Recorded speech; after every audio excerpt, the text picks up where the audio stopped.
Bom dia a todos. Bom dia. O vereador falou que eu estou com prestígio, né? Manhã de segunda-feira, véspera de feriado. Mas feriado é para quem tem feriado, né? No modo geral, nós não temos feriado. Vocês já não lembram que são férias do feriado há algum tempo, mas realmente foi bacana poder ver a casa cheia. Sinto muito não ter cadeira para todo mundo. A resiliência, a resistência da turma. Esse é um pouco das minhas intenções aqui. Testar realmente a determinação de vocês.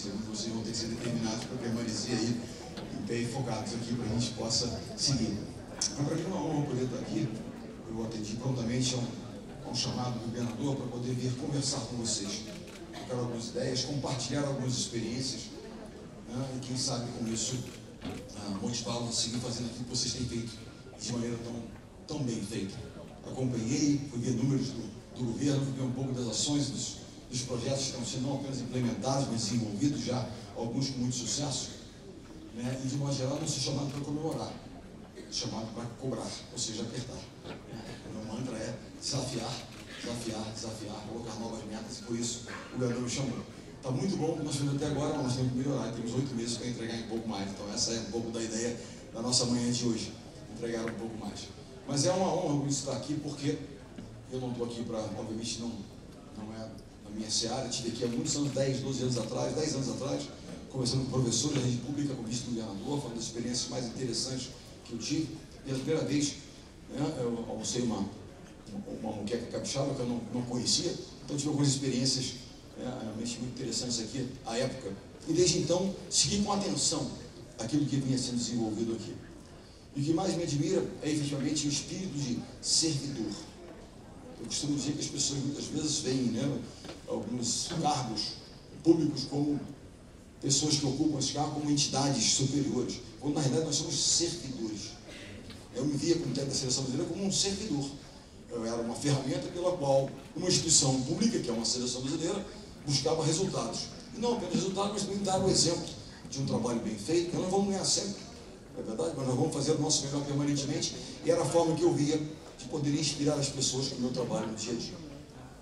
Eu, no ano passado, quando eu, enfim, deixei a seleção, porque nós às vezes nos lamentamos de pessoas que se perpetuam em certas posições. Poxa, mas aquele cara, eu me senti de uma certa maneira, né, me perpetuando no cargo. Foram 23 anos em seleções, 7 no feminino, 16 no masculino. Eu falei, mas eu não sou dono disso. Está na hora de abrir espaços e também de sair da minha zona de conforto, porque ali, por mais desconfortável que pudesse me sentir em alguns momentos na seleção, mas eu tinha um certo domínio daquela área. Eu me perguntei, será que eu tenho capacidade de fazer algo significativo em outra área? E uma das coisas que eu fui procurar, eu voltei à universidade, fui ao INSPER em São Paulo, buscar um curso para fazer, eu queria me capacitar, formado em economia na PUC do Rio, na hora de voltar a estudar um pouco, me atualizar, né, me reciclar. E quando eu cheguei lá, conversando com o Marcos Lisboa, né, o grande responsável da instituição, eu não vim para cá compartilhar suas experiências, falar com nossos jovens. E como eu sou do Rio de Janeiro, São Paulo ficava um pouco complicado, a minha alma mater, a PUC do Rio de Janeiro, me convidou, após uma palestra, para lecionar. E eu voltei, então, à universidade para compartilhar uma matéria lá na área de empreendedorismo. É uma eletiva, portanto, todos os cursos podem se inscrever na matéria, chama-se Liderança Empreendedora.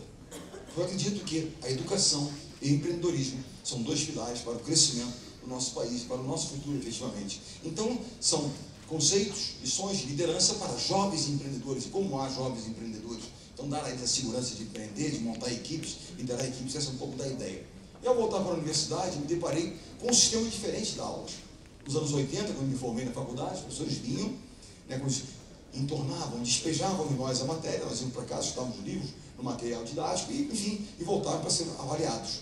Hoje, as aulas são muito mais debates, diálogos, a participação efetiva. E no meu momento, eu dividia, devido à matéria com outro professor, eu comecei a me situar de como debater. Como eu estou na universidade, eu quero também poder debater um pouco com vocês sobre o primeiro tema, sobre o qual eu quero trazer, né, sobre a minha experiência. Um tema rico, poderíamos fazer um painel sobre esse tema. Aqui nós temos líderes das mais diversas áreas. A área pública aqui, líderes lideram projetos, lideram equipes, lideram... Então eu quero falar de liderança. Vou começar falando de um tema fundamental, liderança. Eu dei uma palestra recentemente na PUC, e me perguntaram, mas esse conceito de liderança, e nós vamos falar aqui, ele é transferível do esporte? Eu acho que sim, liderança é liderança em qualquer área. E no caso do público é liderança e gestão. Não adianta ser apenas gestão, sem uma liderança efetiva que inspire as pessoas, que mostre o caminho e tal, que nos dê aquela confiança de seguir aquilo.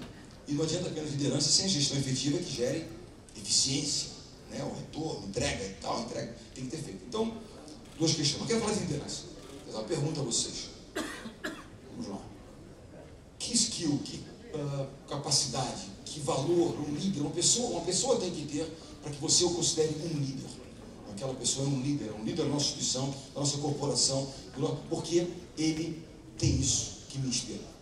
Que características são essas, que competências são essas de uma pessoa que nos fazem vê-lo como um líder? Vamos lá. Empatia? Falou-se aqui empatia? Empatia? Bela, vamos lá. Pessoal, vamos lá, meus alunos, vamos participar.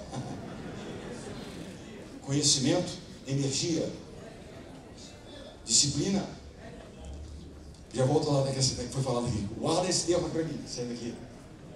Lealdade, compaixão, exemplo, vamos lá. Equilíbrio emocional. Mas teve um termo que falou que eu não repliquei, foi ética.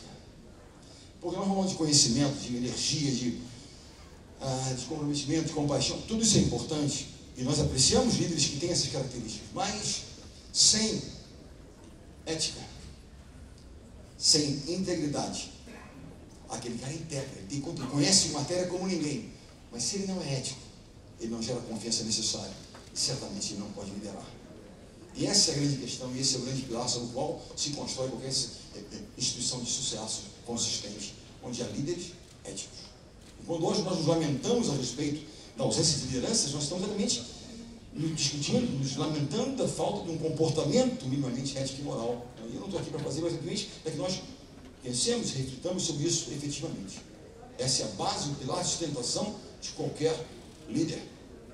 Caso contrário, não haverá a confiança necessária para se criar a empatia necessária. Como pedir a um time, a uma equipe, a uma população, algum tipo de sacrifício, se ela não acredita na gente?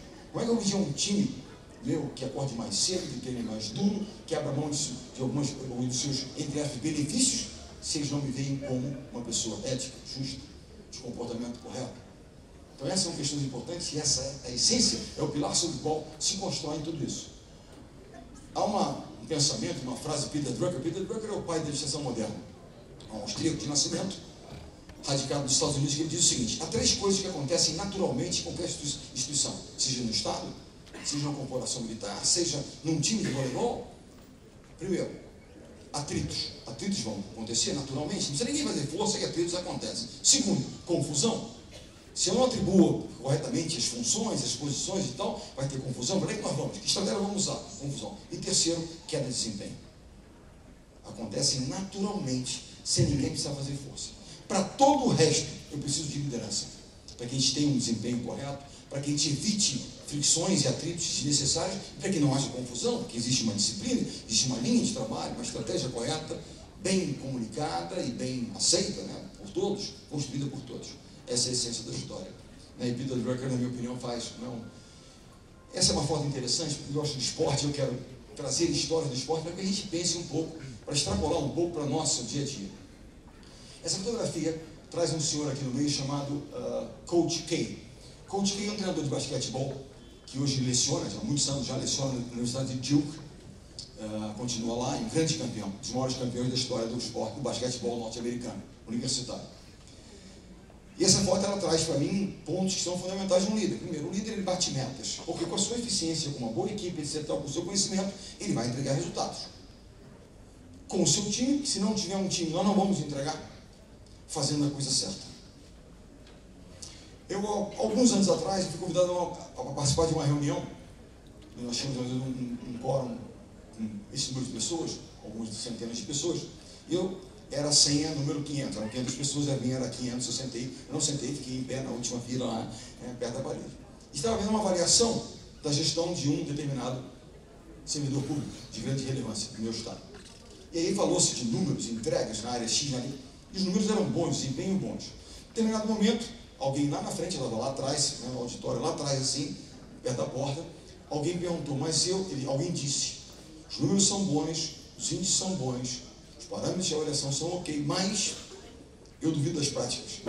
Acho que as práticas não são corretas. E alguém disse, mas isso não importa, tem que entregar. Eu estava lá atrás e eu disse, isso não vai dar certo. Como diz a minha filha, vai dar ruim. Porque vão correr a essência da nossa instituição em algum momento. E algum preço nós vamos pagar em algum momento. Eu estava lá atrás, ninguém viu, saí quietinho, fui embora, não tinha mais nada a ouvir ali. Fui embora, porque eu não ia dar contribuição nenhuma também, mas aquilo me fez sentir um pouco mal. E anos depois, aquilo que eu imaginei que ia dar ruim, deu ruim. Portanto, fazer a coisa certa. Mas por que a história desse cara e por que essa foto?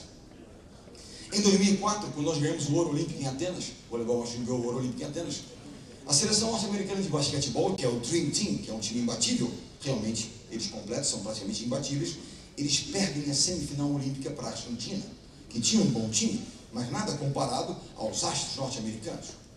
Então, a Confederação de Basquetebol norte-americana vai então fazer um estudo, o porquê daquela derrota, o porquê da perda da medalha de ouro, que era praticamente certa. Então, ele chega ao seguinte diagnóstico, que era um grupo de astros, de grandes profissionais de basquetebol, mas que não eram um time. Essa era a essência do porquê da derrota. O que eles fazem? Mandam embora o treinador, o gestor daquela empresa, daquele time, e trazem coach K para ser o treinador, porque ele era um treinador de times, ele era um construtor de times, porque na universidade essa é a base de tudo, ou seja, jogar juntos. E ele então constrói times formados por grandes astros, mas que são times antes de tudo, e ganha a Olimpíada 2008, Pequim, 2012, Londres, e 2016, Rio. E logo depois de 2016, se aposenta da seleção. Mas essa é a questão, fazer times. Coisa muito importante, que nós estamos conversando sobre a experiência da nova escola, né, e estava falando sobre ouvir as pessoas, a experiência de ir às comunidades, ouvir mais de 6 mil jovens a respeito daqueles que são as suas necessidades, as suas demandas, né, enfim, os seus sonhos. Como é que nós vamos chegar a eles? Saber ouvir. Porque se eu comunicar, não é só chegar aqui, fazer um belo discurso, dizer aquilo que eu penso, mas é ouvir. Comunicar é uma questão de uma via de duas mãos. Como é que eu vou criar empatia se eu não ouço as pessoas? E quando nós nos lamentamos, mais uma vez, extrapolando para um cenário estadual, nacional, é porque a impressão que eu tenho é que eles não nos ouvem, certo? Se comunicam de lá para cá, mas não nos ouvem, portanto não criam a empatia necessária com a população, com as pessoas, para que a gente possa realmente criar um processo de liderança. Ouvir. Uma coisa muito importante saber ouvir para um gestor, para um servidor, para um treinador. Eu quero ouvir as notícias boas, mas pior, as notícias ruins, mais rapidamente ainda. Porque as pessoas não trarão a mim as notícias se elas não acreditarem que eu estou disposto a ouvir. Porque eu não levo em consideração. Elas param de trazer o que é grave. Porque aí, o processo de comunicação, ele se interrompe. Há uma questão ruim, eu quero ouvir rapidamente, saber o que está acontecendo, para que nós possamos tomar as medidas juntos. Então, atenção a isso. Se deixa de nos trazer as notícias que não são tão boas, é porque eles, de alguma forma, não confiam que nós possamos ajudá-los, ou o que é pior, não confiam que nós estamos interessados naquilo ali. Isso realmente é grave. Ser exemplo. Aqui alguém falou em ser exemplo. Na outra forma de liderar, que eu não vou pelo exemplo. Como é que eu posso, por exemplo, pedir um sacrifício à minha equipe? Vocês vão treinar às 6 da manhã, mas eu só chego às 9. Olha, vocês vão ter que dar uma apertada aqui no orçamento, mas aqui nós vamos gastar muito. Olha, vocês vão viajar de classe econômica, mas eu vou de executivo. Quando nós ganhamos o ouro olímpico em 2004, nós tínhamos ganho, que os americanos chamam de Triple Crown, tríplice coroa. 2 equipes na história do voleibol mundial ganharam a tríplice coroa, que é no mesmo ciclo olímpico que você ganhar Campeonato Mundial, Copa do Mundo e Olimpíada. E nós ganhamos. E quando ganhamos a Triple Crown, eu fui à Confederação de Vôlei, que naquele momento tinha bons patrocínios e tal, pedir ao presidente, solicitar ao presidente que nas viagens intercontinentais os jogadores pudessem viajar de classe executiva. Um jogador de 2,10 m não cabe lá atrás. Não é um luxo, é uma necessidade. De 2 metros não cabe, eu tenho 1,85 m, já vou apertar, né? Mas eu não vou jogar no dia seguinte. Ele vai treinar no dia seguinte. Ele será solicitado fisicamente. E um cara de 2,10 m, quando ele sai do avião depois de 20 horas de viagem, ele chega com 1,60 m, ele chega travado, né? E ele vai ter que jogar no dia seguinte, vai ter que treinar, porque eu vou exigir que ele treine, se eu vou, né? Mas atenção ao que eu disse, eu pedi que os jogadores viajassem de classe executiva. Há um livro muito interessante, escrito por um dos grandes pensadores moderno chamado Simon Sinek. Certamente já ouviram falar de umas palestras das mais interessantes que tem no TED, aquele site de palestras chamado Golden Circle. Como nós fazemos, ou o que nós fazemos, ou por que nós fazemos. Por quê? De novo, depois de 2 mandatos, voltar para um novo mandato. Por quê? Há um porquê. Como se faz? Ok. O que se faz? Porque nós sabemos. Mas o porquê se faz é a questão da diferença. O propósito, a causa. Ele escreveu 2 livros. O terceiro agora já. Aliás, o terceiro e meio, que tem um pequenininho também chamado Together is Better. Juntos é melhor. Pequenininho. Mas os 2 principais livros, agora lançou o terceiro, chamam-se primeiro. Tudo começa com um porquê. A causa, o propósito. Tudo começa com um porquê. E o segundo livro são os Leaders Eat Last. Os líderes comem por último. No sentido de, primeiro, a sua equipe, o time, as pessoas. Por último, os líderes. Portanto, eles viajariam de classe executiva, nós de classe econômica. Se eu quisesse ir, pagaria a diferença, usaria uma milhagem que tivesse, mas porque eles realmente têm que ter esse benefício para que eu possa ter uma equipe melhor, que entregue esse então, fazer, lutar. Brigar com eles, sim, que eu cobro, mas brigar por eles, permanentemente, sempre possível brigar por eles. E assim, cumprir o que promete. Atenção à palavra dita, porque se não puderem cumprir, não prometam. Eu volto ao Simon Sinek porque ele tem uma relação muito próxima com os fuzileiros navais americanos, os Mariners. Eu costumo dizer que os Mariners são a segunda tropa de elite norte-americana. A primeira tropa são os Navy SEALs, muito conhecidos como a tropa mais preparada, né, nesses embates e tal, nas questões nacionais, de guerras e tal, enfim. Mas o Simon Sinek tem uma proximidade muito grande com os Mariners americanos. Ele faz um trabalho, desenvolve um trabalho com eles. Ele foi então visitar uma unidade dos Mariners, onde jovens são, naquela unidade, eles são preparados para se tornar líderes de tropas. E lá chega, tinha uma reunião com os comandantes, reunião marcada às 3 horas da tarde. 3h30, os comandantes não se apresentam, ele começa a ficar preocupado, que o atraso numa missão militar é uma falta grave. 3h30, 3h40, 45, então chegam os comandantes. Se desculpam pelo atraso, dizendo que estavam enfrentando um problema muito sério na instituição, que, portanto, haviam se atrasado. Ele fica curioso de entender que problema era esse que os fez atrasar tanto tempo. E ele então diz, nós estamos a ponto de expulsar os marinheiros das nossas fileiras. E ele pergunta, poxa, mas o rapaz chega a esse momento da carreira, já para se tornar um líder, um comandante de uma tropa, de um determinado regimento, e vocês estão a ponto de expulsá-lo. O que de tão grave ele fez para que uma punição como essa acontecesse? E ele então, um dos comandantes diz, ele estava num posto de observação, né, de vigilância, e ele na madrugada adormeceu. Puxa vida, eu devia estar muito cansado, né, adormecido, isso é caso de expulsão? Ele falou, não foi exatamente porque ele dormiu. Porque ao ser confrontado, né, sobre o fato de que ele havia dormido, ele nega e mente dizendo que não havia dormido. Porque outros dormiram e foram punidos, mas não ele, porque ele, quando nós confrontamos pela segunda vez, ele insiste em mentir, dizendo que não havia dormido. Então nós tínhamos provas de que por algum momento ele tinha perdido os sentidos, e mostramos eles as provas, e ele então admite que havia dormido. E eles então perguntam, como é que eu posso alçar, elevar a uma condição de comando, alguém que eu não tenha a convicção e a certeza de que sai da boca dele seja verdade? Será que ele vai cumprir o que ele promete? E essa era a dúvida que ele vinha, portanto nós devemos pensar sobre isso, naquilo que prometemos, nós teremos que cumprir. Eu quero contar uma história de um grande personagem, porque assim, mas de coisas que têm grande valor para mim. Eu, em 2014, eu fui aos Estados Unidos. Eu fui convidado a 2 eventos nos Estados Unidos. Esse ano passado nós fomos a um evento em Yale, onde eu pude conhecer a universidade, estar com pessoas, né, incríveis, em mais diversas áreas, e conhecer um pouco também de outros temas que não são, né, relacionados ao meu dia a dia. Mas em 2014 eu fui a uma convenção, a um evento sobre liderança nos Estados Unidos. E participei de pequenos painéis, meio que periféricos, não dos grandes debates, onde grandes líderes americanos estariam, né? Eu tive a oportunidade de conhecer um senhor chamado Almirante McRaven. Alguém já ouviu falar do Almirante McRaven aqui? O Almirante McRaven é um ex-comandante dos Navy SEALs. O Navy SEALs são uma tropa de elite norte-americana, eu sei vocês. Inclusive reza a lenda, quando há uma missão impossível, o Navy SEAL é capaz de torná-la possível. Então estou pensando em contratar uns 5.000 Navy SEALs para cuidar do Rio de Janeiro. Não sei se 5.000 serão suficientes, mas enfim, a brincadeira, mas os Navy SEALs são realmente uma tropa super preparada. Mas esse senhor, ele era o principal assessor do tema terrorismo do ex-presidente Obama. então é um estudioso do tema, nas minhas questões. E ele, quando se forma na Universidade de Texas, jovem McRaven, ele resolve se alistar para se tornar um Navy SEAL. Ele acabou de escrever um livro, um pequeno livro, experiências interessantes, as 10 lições mais importantes da vida dele. E o nome do livro é o seguinte, o título do livro é: você quer mudar o mundo? Comece arrumando a sua cama. Esse é o título do livro, onde ele conta as lições. Eu quero compartilhar algumas que tem a ver com o meu dia a dia. Então, McRaven, ele se alista quando jovem, e ele diz: eu me alistei por uma causa, eu queria lutar pelos valores americanos, democracia, liberdade, contra o terrorismo. Então ele se alista para se tornar um Navy SEAL.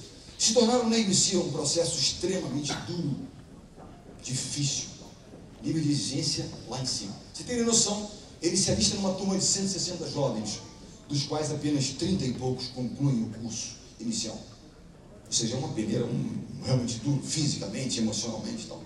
E ele conta que as 10 maiores lições que ele aprendeu na vida dele, e que ele traz consigo até hoje, ele aprendeu quando ele estava treinando para se tornar um Navy SEAL. E eu digo a vocês, as 10 maiores lições que eu aprendi na minha vida, eu aprendi quando eu estava treinando, tentando me tornar um atleta, treinador de seleção brasileira, porque eu não tinha talento para tal. Mas eu me dediquei de tal maneira que acabei. Ele falou: mas vocês não se incomodavam ficar tanto na reserva, tanto tempo na reserva? Eu falei: só estar numa seleção por um cara pouco talentoso que nem eu, era uma grande conquista. Mas enfim, eu lutei muito e aprendi muitas coisas nesse processo. Mas o McRaven traz à tona, de uma forma bastante bacana e colorida, alguns valores que eu quero dividir com vocês. Vamos falar da primeira missão de McRaven. Todo jovem Navy SEAL é acordado diariamente às 5 da manhã. Eu, como um jovem discípulo de Balorton, eu acordei às 4h30 para poder vir para cá hoje. Que ele mandou um voo às 6 da manhã. Então, vamos lá. E aí, enfim, todo jovem é acordado às 5 da manhã. Às 5 da manhã eles são despertados pelos seus instrutores e eles então se levantam, se uniformizam e fazem a primeira missão do dia. A primeira tarefa do dia qual é? Arrumar a cama. Mas não é arrumar a cama do tipo, eu vou dar um H na minha esposa, na minha mãe, arruma assim, jogar embaixo. Não, não. É arrumar a cama tipo hotel 5 estrelas. Já dormiram daqueles hotéis bacanas, onde você quer ir dormir, você vai dormir, você mal consegue levantar a coberta, é tão presa que ela está. Tem que dar uma força lá para você poder entrar ali embaixo. E está esticadinho, né? Só fica até durinho assim, né? Mas enfim, não é que eu durma sempre nesse hotel, né? Mas já vivi alguma experiência. E aí eles têm que arrumar um tipo hotel, ou seja, você esticar bem o lençol, dobrar a coberta perfeitamente e posicionar o travesseiro de forma correta. Caso contrário, o instrutor vinha aí com o colchão pro alto e de novo. Existe até o teste da moeda. Conhece o teste da moeda? Você lança a moeda sobre o lençol bem esticado. Se a moeda não quicar, é que não está bem esticada. Lençol pro alto de novo. Lençol pro alto de novo. E aquilo se repetia. E o jovem McRaven, Navy SEAL, se incomodava com aquilo. Que sentido tem eu arrumar minha cama perfeitamente todos os dias? Quando eu estou treinando para me tornar um combatente, eu vou lutar nas montanhas do Afeganistão, nos desertos da África, não vou encontrar cama nenhuma para dormir, não é verdade? E aquilo se repetia. Ele começou a perceber que era a primeira lição que os instrutores queriam dar aos jovens recrutas, que era o primeiro valor que eles queriam passar, que era o valor da disciplina. Se você não for capaz de executar aquelas pequenas tarefas do seu dia com excelência, o que será das grandes tarefas? Nós temos algumas pequenas atribuições e outras maiores. Desenvolver hábitos de excelência. Não devemos fazer de qualquer maneira, devemos fazer da melhor maneira possível aquilo que nos cabe fazer. A minha atribuição eu vou tentar fazer da melhor maneira possível. E essa era a primeira lição. Disciplina. Fazer da melhor maneira possível aquilo que nos é pedido, aquilo que é a nossa missão, a nossa função, a nossa atribuição. Segundo valor, depreendido dessa pequena lição de arrumar a cama todos os dias. E esse valor ele me remete a uma outra instituição chamada All Blacks. Conhece os All Blacks? Os All Blacks é o time de rugby da Nova Zelândia. É a instituição esportiva mais importante da Nova Zelândia. Um jovem neozelandês, quando os jovens são chamados de Kiwi. Kiwi é quem nasce na Nova Zelândia. Um jovem Kiwi, a maior honraria que ele pode conquistar é se tornar um atleta da seleção de rugby. Se tornar um All Black. É realmente uma questão de grande valor na Nova Zelândia. Há um livro chamado O Legado, que fala de lições de liderança baseado nas experiências dos All Blacks. E há uma história muito interessante que eu trago para cá, que fala de um outro valor importante na lição de arrumar a cama todos os dias e fazer aquelas que parecem pequenas tarefas da melhor maneira possível. Todo jogo de rugby é um esporte de contato, onde você tem suor, sangue, lama, jogam na grama. Quando acaba a partida, eles vão para o vestiário, e o vestiário fica literalmente uma lama. Ninguém limpa o vestiário dos All Blacks. Os All Blacks limpam o próprio vestiário. Lição depreendida daí. Ninguém é tão grande que não deve e não possa realizar aquelas que parecem pequenas atribuições do nosso time. Ninguém é tão importante que não deva e não possa realizar essas pequenas atribuições. Humildade. Humildade. Isso me leva a uma outra história. Uma das histórias, a gente vai pensando um pouco nisso. Muitos de nós, muitas vezes, somos alçados a uma posição, uma condição, pela nossa capacidade, enfim, pelo tal, e bom, chegamos a uma posição. E é uma história muito interessante sobre um secretário de Estado norte-americano, que seria um ministro da administração Obama. Ele é convidado a ir a outro estado da União ministrar uma palestra. Ele, uma pessoa importante do governo, um secretário importante, ele é então convidado a ir ministrar uma palestra. E ele, então, no mês da palestra, recebe uma passagem em classe executiva. Chega na véspera da palestra, ele pega o seu avião e vai para o local do evento. Classe executiva, chega lá. Ao chegar lá, havia um jovem esperando por ele num carro executivo. Ele, então, é conduzido a um hotel, onde ele não precisa enfrentar a fila do check-in, já está pronto, o seu quarto está já o check-in pronto, e ele, então, recebe uma suíte especial. No dia seguinte pela manhã, ao descer, já havia o rapaz esperando por ele. Ele, então, pega o seu carro executivo e vai para o local do evento, onde não enfrenta a fila do credenciamento. Afinal de contas, o credencial já estava pronto, uma credencial VIP, e ele vai para uma sala onde alguns poucos palestrantes importantes estavam ali acomodados, esperando a hora de palestrar. E ele então solicita um café. E aí ele é servido um café numa xícara de porcelana. No ano seguinte, já não mais secretário de Estado norte-americano, ele é convidado a proferir uma palestra no mesmo evento. No mesmo evento, ele recebe uma passagem em classe econômica. Na véspera do evento, ele pega o seu voo, vai à cidade do evento. Ao chegar lá, ninguém esperava por ele. Ele pega então o seu táxi, seu Uber, e vai para o seu hotel. Ao chegar no hotel, ele pega a longa fila do check-in, e então dão a ele um quarto simples. No dia seguinte, pela manhã, ninguém esperava por ele. Mais uma vez, ele pega uma condução e vai para o local do evento. Ao chegar lá, o credencial não estava pronto, ele enfrenta uma longa fila do credenciamento. E então, conduzido a uma sala onde muitos palestrantes, não tão VIPs, se acotovelavam. Ele então solicita o café. E alguém diz a ele: é ali a máquina de café. E ele se serve num copo papelão. A cada um de nós é reservado um copo papelão. Eventualmente, por um cargo que a gente ocupe, vamos servir numa xícara de porcelana. Mas não se iludam, porque não é para nós, é para o cargo que nós ocupamos eventualmente.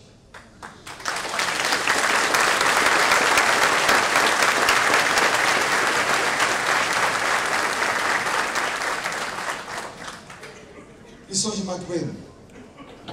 É uma lição que eu falo um pouco, assim, eu falo bastante sobre ela, porque é um dos caras que eu mais admiro no esporte mundial. Vou voltar ao esporte.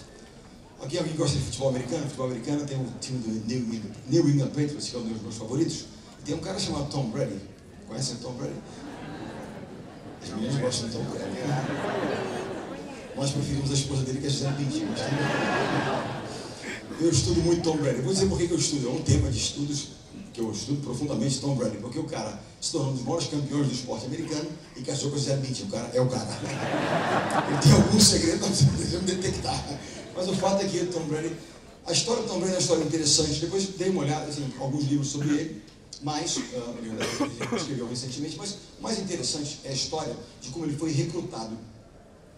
Como é que se dá o recrutamento de um jovem que se torna profissional do esporte americano? Existe o que chama de draft day, que é o dia da peneira, o dia da escolha, draft. Enfim, terá milhares de jovens que jogam futebol americano nas universidades, e aí os times escolhem, 200 e poucos são escolhidos. São 7 rounds, 7 rodadas de escolhas. Tom Brady foi escolhido no número 199, sexta rodada, quase não foi escolhido. Foi uma escolha periférica, sem nenhuma importância. Como é que uma indústria de futebol americano move bilhões de dólares por ano, conseguiu cometer um erro tão grave de não escolher um cara que se tornou um dos maiores campeões, se não o maior campeão, quase na última rodada? Como é que ele quase passou em branco?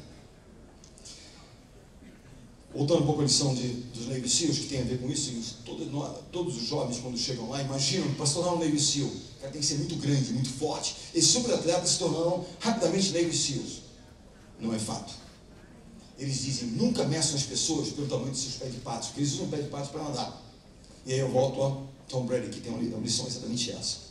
Um rival de Tom Brady, num determinado vídeo, falando sobre ele, e falando sobre a escolha dele, como é que foi tão tardia a escolha de um cara com tanto potencial, ele diz o seguinte: as pessoas mediram Tom Brady, esse cara era um rival de Tom Brady, nunca tinha jogado com ele, mas sim contra ele.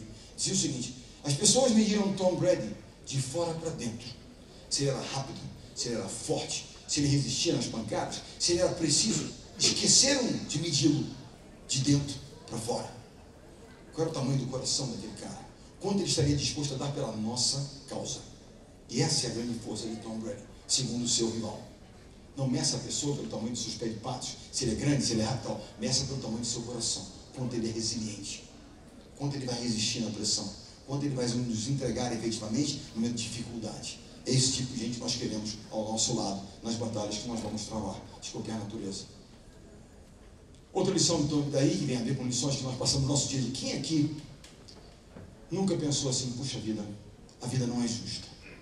Fiz tudo corretamente, puxa, trabalhei tanto, estava tão certinho a coisa, mas não deu certo a operação, não deu certo o nosso projeto, não saiu como nós queríamos, não conseguimos entregar. Quem nunca teve essa sensação naquele momento, em determinado momento, que a vida não pareceu ser justa? Já pensamos, né? Em algum momento já sentimos, tivemos isso, né? Ele diz o seguinte, que todo dia os jovens Navy SEALs, eles são testados. Eles têm provas físicas, provas teóricas, que eles têm que entregar notas, entregar tempo na corrida, na natação. Caso contrário, eles são punidos se não entregarem, não fizerem. E ele dizia que, por melhor que ele tivesse feito, os instrutores sempre achavam uma forma de dizer que ele havia falhado em algum momento. E aquilo incomodava, porque ele tinha certeza que ele tinha feito corretamente, mas todos diziam, não, você falhou. Ao falhar, eles eram punidos. E ele dizia, a punição que ele mais odiava era a punição que ele chamava de sugar donuts. Sabe o que é um donuts? Donuts é aquele bolinho americano, tem até umas lojinhas agora que vendem, né? Sugar, porque ele tem um açúcar na superfície. O que era a punição sugar donuts? Os treinamentos Navy SEALs ficam no litoral, a uma praia. E eles então, fardados, eles iam mergulhavam para serem punidos e voltavam rolando na areia. Chegavam na calçada, o cara se levantava e não se limpava. Assim permanecia, com a areia, a água do mar secando, aquele sal, areia colando no corpo. E eles, segundo eles, viravam um sugar donuts. Aqui nós diríamos que virou um croquete, um empanado, na verdade, não, lá era um sugar donuts. Por que aquilo incomodava? Não era só um incômodo físico da areia, do sal, o dia todo no corpo, a farda, né? Era um incômodo emocional, tá? Do tipo, todos sabiam que naquele dia ele havia falhado. Ele era o sugar donuts da vez. E aquilo incomodava porque ele tinha convicção de que ele tinha feito a prova da forma correta, que ele tinha entregue. E ele se repetia, que era outra lição dos instrutores. Porque, pessoal, a vida não parecerá sempre justa. Aquele projeto ao qual nós dedicamos tanto tempo, tanta energia e tal, eventualmente não vai dar tão certo. Mas nós temos que seguir em frente. Portanto, a ideia era realmente essa, que a vida não será sempre justa. Os jovens não podem desistir, nós temos que seguir em frente. E nós teremos que seguir em frente, por mais injusta que ela possa parecer em algum momento. E ela aparecerá. E a última lição de Mark Raymond. Você me perguntaram, Bernardo, qual foi o jogo mais tenso que você dirigiu na sua vida?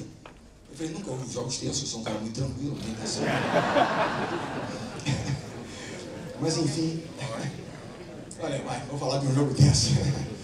O jogo mais tenso que eu dirigi na minha vida, eu não tenho dúvida de falar disso, eu estou falando de só em seleções de 23 anos, mas são 30 anos de carreira como treinador. O jogo mais tenso que eu dirigi na minha vida foi o jogo contra a França, nos Jogos Olímpicos de 2016. O jogo contra a França não era para ser um mata-mata, era para ser apenas o último jogo da chave. Mas em função de derrota, a nossa derrota deles, e a Itália entregou um jogo para o Canadá, Brasil e França, acabou sendo um mata-mata. Ou seja, quem perdesse voltaria para casa em 9º lugar. Quem vencesse continuaria lutando pelo direito de uma medalha, pela possibilidade de uma medalha. Eu pergunto a vocês, se eu tivesse perdido aquela partida, voltado para casa em 9º lugar, provavelmente eu não estaria falando com vocês aqui hoje. Eu sou do Rio de Janeiro, onde se for Corcovado, eu estaria pertinho de Corcovado, aqui já é Bernardinho. Eles iam me crucificar. O fato é que foi uma partida realmente tensa, preparação intensa, véspera do jogo, né? Você joga dia sim, dia não. Fiz uma série de dinâmicas com os jogadores. E num certo momento eu trouxe o Mark Raven, apenas como exemplo da coisa que eu queria falar com eles. Eu pergunto a vocês, quem de vocês também nunca pensou em desistir? Porra, não vai dar pra mim, eu desisto. Em algum momento da nossa vida, seja ela pessoal, profissional, nós já pensamos em desistir em algum momento. Podemos não ter desistido, mas pensar a gente pensou. Né? E todo jovem, eu sei vocês, 160 começam, 30 e poucos concluíram o curso, ou seja, quase 130 pediram para sair, ou seja, desistiram de se tornar Navy SEAL. Como é que se dá a desistência de um jovem Navy SEAL em treinamento? Há um sino no pátio central. O jovem vai lá e toca 3 vezes aquele sino, encosta seu boné, seu capacete, e ele desistiu, pediu para sair. Eu, então, na véspera do jogo, reuni os jogadores e disse a eles, para tentar quebrar um pouco daquela tensão: olha, eu fui ao Maracanãzinho ontem, nosso vestiário, tinha um sino enorme, colocaram lá, mandei esconder o sino e tirar, portanto não tem sino para tocar amanhã, se vira. A ideia era que existia um sino e nós vamos encontrar sino na nossa caminhada. Mas qual é a ideia? O conselho de McRaven: nunca toquem no sino, porque se tocarem, vão se arrepender em algum momento. E essa era a ideia. E o mais interessante é que eu tenho um jogador que é aquele que quando alguém que fala alguma coisa, ele levanta a mão, que é o Serginho Escatinho, vocês não conhecem ele, é uma figura espetacular. Vou citá-lo aqui no exemplo de liderança também. E quando eu estava fazendo a reunião contra a França, ele falou: eu quero falar, professor. Me chama de patrão, eu falei: patrão, quero falar, fica à vontade, pode falar e tal. Ele ficava com os jogadores. Ele falou: pessoal, eu estou na UTI, respirando por aparelhos. Se vocês não me ajudarem amanhã, nós perdemos essa partida, eu morro. Esportivamente, acabava a carreira dele em nono lugar. Não era um desfecho que um cara como ele merecia. Eu preciso que vocês me ajudem a sobreviver amanhã, na batalha de amanhã, ele dizia. Ele estava conclamando os rapazes a abraçar uma nova causa, no propósito: vamos lutar pela sobrevivência do nosso companheiro, dos nossos líderes aqui. Ele então motiva, o cara vai, vamos em frente. A ideia era essa. E ela trazia um pouco disso à tona. Isso é um pouco da história do McRaven, portanto, vamos seguir em frente aqui. Liderança tem a ver com uma coisa, fundamentalmente. Eu ouvi isso de um grande empresário uma vez e nunca esqueci. Toda instituição, ela tem valores, princípios. Eu posso negociar uma tarifa, uma taxa, um horário, a cor da camisa, horário de treinamento, mas valores e princípios não são negociados. Liderança tem a ver com valores e princípios. Nós temos que negociar. Óbvio, a vida é uma negociação permanente, né? Você quer ver mais. Mas valores e princípios não são negociados. Eu estava comentando agora no café da manhã que eu fui dar uma palestra no Tribunal de Contas de São Paulo. Eu fiquei até um pouco envergonhado da resposta que me deram quando eu perguntei. Há uma lei no Rio de Janeiro que deu certo, pegou, uma só. As outras, eventualmente, sim, às vezes não, mas há transgressões em excesso. No nosso país, de uma forma geral, mas, enfim, no Rio, de uma forma grave. Qual é a lei que deu certo no Rio de Janeiro? A lei do Gerson Esteio. De novo, repetiu a resposta. Como é que nós somos vistos, né? A lei do Gerson. Essa é quase uma causa pétrea, né? A lei do Gerson, né? A lei do Gerson realmente pegou, que nunca era uma vantagem. Mas a lei efetiva que deu certo no Rio de Janeiro é a lei seca. Mas essa resposta da lei do Gerson eu ouvi lá e fiquei, sinceramente, mal. Né? Como fluminense que sou e carioca que sou, eu odeio a lei do Gerson. Isso é uma coisa que abomino a lei do Gerson. Adorava o Gerson como jogador, pelo amor de Deus, um monstro. Mas a lei que atribuíram a ele é a pior das possíveis, né? Se dá bem, não tem que se dar bem. Tem que fazer bem feito. E aí, né, esperar um bom resultado. Mas a lei sempre deu certo no Rio de Janeiro. Deu certo como em praticamente nenhum outro estado. Talvez não por necessidade, no Rio de Janeiro morriam jovens a cada final de semana de uma forma absurda. E aí, eu fui dar uma palestra no IME, no Rio de Janeiro, para os jovens estudantes do IME. Poxa, gente qualificada, inteligente. E aí, num certo momento, eu falei de transgressões, falei de legítima dor e angústia que eles sentiam a respeito da nível de corrupção no país, as coisas todas que os jovens sentem e tal. Que bom que estejam, mas quero fazer a parte deles. Eu perguntei qual é a lei que deu certo, aí alguns, não, a lei seca, sim, a lei seca, calma, e ninguém fala a lei do Gerson, que a gente fica mal, né? Essa é assumir uma culpa horrível, mas enfim, a lei seca, fato. E eu perguntei, quantos de vocês baixaram o aplicativo para ver onde é que tem a lei seca? Aí eles começam a se cutucar, né? Eu falei para você, vamos fazer, tal. Que essa é a grande questão. Nós justificamos as nossas pequenas transgressões, imaginando que elas são pequenas, inócuas, mas são transgressões. Se nós não abominarmos essas pequenas transgressões, como é que nós podemos lamentar das grandes transgressões? Aquelas que nós consideramos grandes, mas que eles se justificam achando que são pequenas. E dormem, como não sei, mas dormem. Né? O fato é, nós temos que combater essas transgressões. E não cabe a um salvador da pátria, a um líder, cabe a cada um de nós liderar esse processo. E acabar com essa história, não, quem faz isso, o cara é um careta. Não. Ele é o cara que faz a coisa certa. Porque nós vamos para fora, eu digo isso, a gente viaja muito, não é verdade? Alguém já foi para fora e alugou um carro lá fora. Você não fica ligado o tempo todo no limite de velocidade? Para no lugar errado? Para em fila dupla? Por que nós fazemos isso aqui? Não, mas veja, não tem veja bem. Não existem salvadores da pátria. Cada um de nós tem que dar a sua contribuição para salvar a nossa pátria. é o que nós temos que fazer.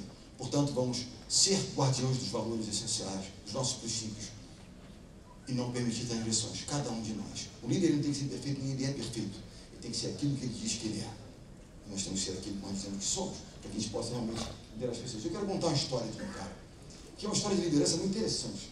Liderança não tem a ver com origem social, com sua capacidade, né, desenvolvida na academia. Não, tem a ver com valores. Esse jovem nasceu em São Paulo, na periferia. Alguém conhece São Paulo bem aqui? Conhecem Pirituba? Pirituba é uma comunidade, né, então, de São Paulo. Esse menino nasceu, quando menino, mas ele nasceu em Pirituba. Quando jovem, o Serginho vendia produtos de limpeza que a mãe comprava, ele vendia na comunidade, até que a mãe começa a fabricar uns sorvetes, sacolés, ele vendia também, até que ele encontra o esporte, ou o esporte o encontra, e o fato é que ele usa o esporte como uma forma de transformação. Ele agarra aquela oportunidade e fala, eu vou mudar a vida da minha família. E literalmente ele muda. Por que se transformou num líder? E aqui nós temos dois líderes de origens diversas. Um de uma família de classe média. Cadê o Bruno? Esse está o Bruno, mas está ali atrás, mas enfim. Mas esse rapaz, ele venceu, né? A foto aqui dos dois não tem a ver com origem, tem a ver com os princípios que ele, né, inspira as pessoas, os valores que ele traz. Por que ele se tornou um líder? Pelo exemplo que ele dava diariamente. Sabe qual é a imagem dele, que eu tenho quando ele treinava e jogava conosco? Ele treinava e jogava, como se estivesse correndo atrás de um prato de comida. Literalmente, o voleibol deu ele a condição de transformar a alimentação da sua família. E ele pensava, quando alguém à sua volta não dava 100%, não se entregava no processo, ele dizia, estão querendo tirar um prato de comida da minha família. E ele ia para dentro dos caras e cobrava. E eu adorava. Né? As pessoas entendem o processo de cobrança de formas diversas. Vou mostrar para vocês como é que eu entendo o processo de cobrança. Aqui, vários de vocês têm pessoas, têm equipes à sua volta, certo? Vocês têm que cobrar. Tal. Muitas vezes vocês reagem mal a essa cobrança, né? Quando a gente não, cobrança, vocês têm que entregar tal, detalhes e tal. E às vezes o jovem, então, poxa, quando você cobra muito, o que ele faz? Ele não gosta de mim. Está sempre no meu pé. Tudo eu, sempre eu. Tem essa, né? Um pouquinho assim, mas enfim. Eu tenho uma visão diferente da cobrança. Cobrança é o reconhecimento da sua capacidade de realização. Vocês cobram de alguém que não tem capacidade de realizar?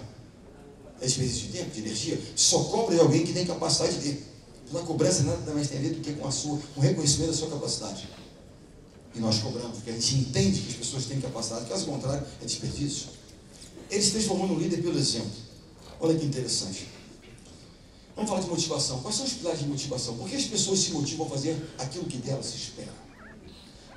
Existem tantos estudos e processos de motivação. Eu quero falar de dois essenciais. Dois pilares essenciais da motivação. Dois. Primeiro, a necessidade. A necessidade move a ação, não é verdade? Nós precisamos fazer aqui um sacrifício, nós precisamos entregar números aqui, fazer uma recuperação fiscal. Portanto, a necessidade move a ação. Não é que nós queremos, nós temos que fazer. A necessidade move. E move a todos nós. A médica, Bernardinho, você está bem, lembra? Você está o que você faz? Fecha a boca, exercício físico. A necessidade move a ação. Motivação vem do verbo movere, né? Ou seja, mover. Segundo pilar de motivação, não é porque eu preciso, é porque eu amo o que eu faço. Por amor, por paixão a gente faz. Esse rapaz venceu pela necessidade. Mas tinha amor pelo que fazia. Vou dar um exemplo prático para a gente entender um pouco até dos nossos jovens. É um exemplo muito interessante de um jovem que venceu pela necessidade. Vamos lembrar do jovem do Adriano. O Adriano era um tremendo jogador de futebol, hein? Até no Botafoguinho ele ajudaria. Botafogo é um timaço, mas ajudaria o Botafogo. Adriano era um craque, né? Quem de nós gosta de futebol não gostaria de ter o Adriano como centroavante da sua equipe da seleção? Pô, forte, canhoto, centroavante. Ele nasceu, a história dele nessa vida Cruzeiro, complexo alemão, e tem a oportunidade no esporte, no futebol, e ele então vence. Vai para a Itália, é chamado de imperador na Itália. Num certo momento da sua carreira, já não havia mais a necessidade. Não é verdade? Já rico, etc. Tal, acabou a necessidade. Se não havia paixão, qual é o pilar de motivação que o levava? Não havia mais motivação e ele interrompe a sua carreira. Esse jovem não.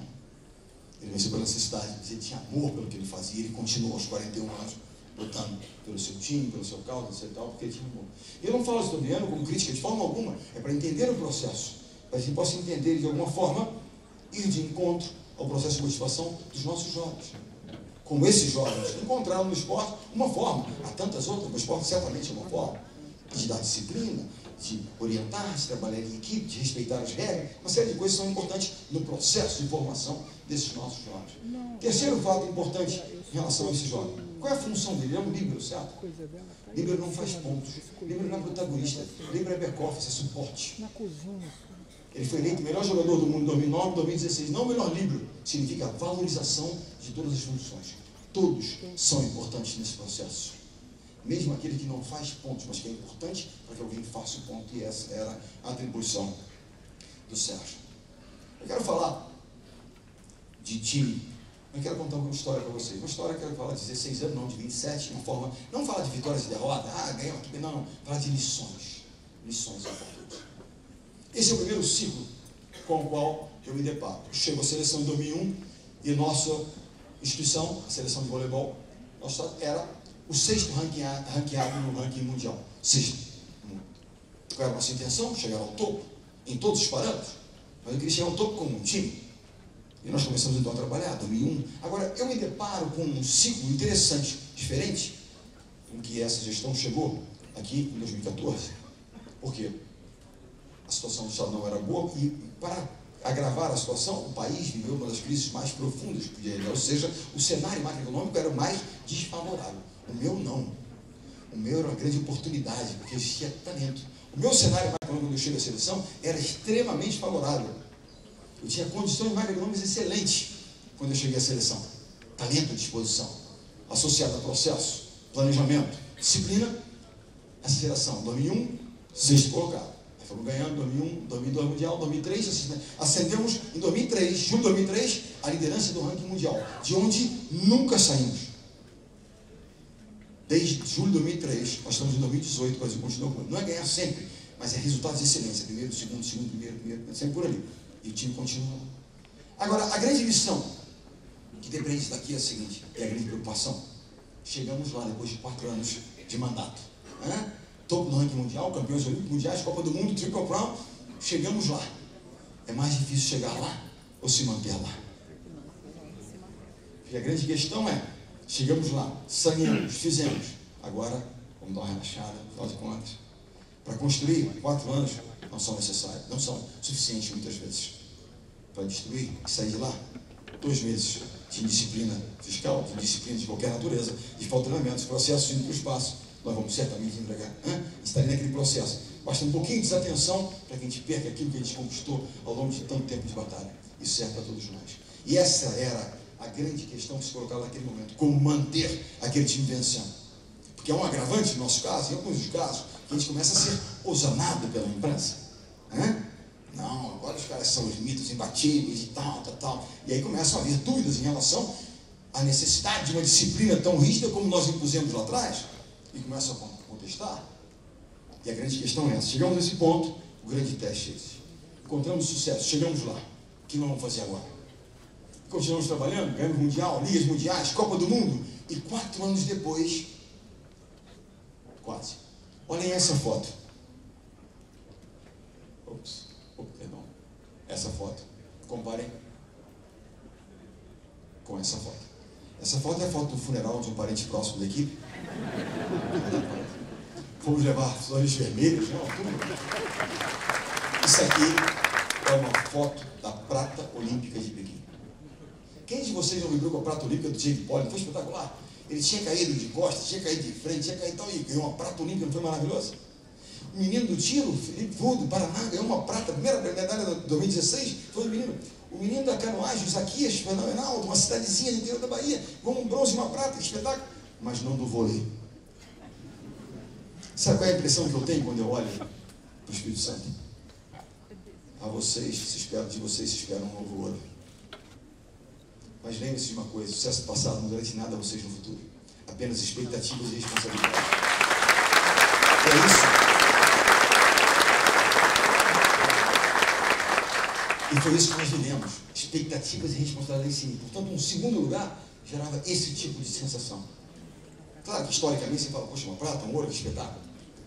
4 anos depois, continuamos ganhando mundial, tem campeonato mundial, tem tal, ligas mundiais e tal. E 4 anos depois eu descobri que o sinônimo da palavra quase é igual a quê? Não. Quase bati a meta, você me viu aqui? Eu não bati a meta. Quase entreguei, não entreguei. Quase é igual a não. 4 anos depois, quase. 2-0 para nós. 21-19 no terceiro set. Você lembra disso? Estava perdendo para a Rússia. Lembra? Não é para lembrar, não, esquece que eu sou Hamburgo, esquece. Eu passei meses, debruçado. Até hoje, vira e mexe, eu durmo pouco. Portanto, não é um problema me cedo para cá, né? Eu durmo realmente pouco. E às vezes, nas madrugadas, eu vou buscar, sempre buscar alguma fonte de inspiração, ou alguma fonte de conflito interno, de alguma coisa que eu não consegui solucionar. Preciso continuar, né? Naquele quebra-cabeça que você não fecha, eu preciso voltar lá e tentar fechar o quebra-cabeça. E esse é um quebra-cabeça que até hoje eu não fechei. É claro que eu passei meses, logo depois, tentando entender os porquês daquela derrota. Por que o time caiu tanto desempenho a partir da metade do segundo set? Há uma classe, eu diria que é uma casta muito especial de pessoas, são parentes próximos de Deus, claro que acima de Deus, chamados comentaristas.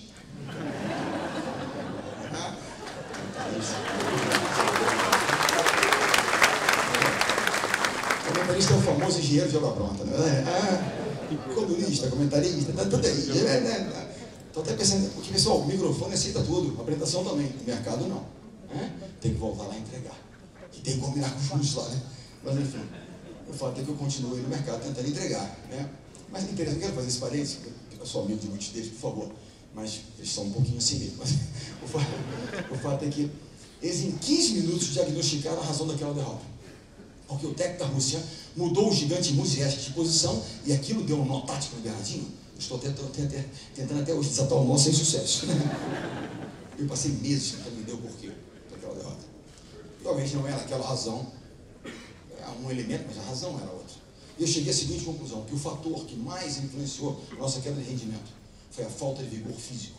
Nós tínhamos uma geração que era uma combinação de alguns jovens com alguns veteranos, fomos perdendo jogadores com contusões ao longo da competição. Como é que se dá o voleibol numa Olimpíada? Você não vai lá, joga uma partida, acabou, ganhou, perdeu, você joga dia sim, dia não. No caso do masculino, do segundo ao último dia de competição, a nossa final foi a poucas horas antes do desfile de encerramento. Você joga dia sim, dia não, dia sim, dia não, dia sim, dia não, durante 8 dias. É necessária força, potência para jogar a partida e a resiliência, a resistência para aguentar em 14 dias, 8 partidas de altíssimo nível.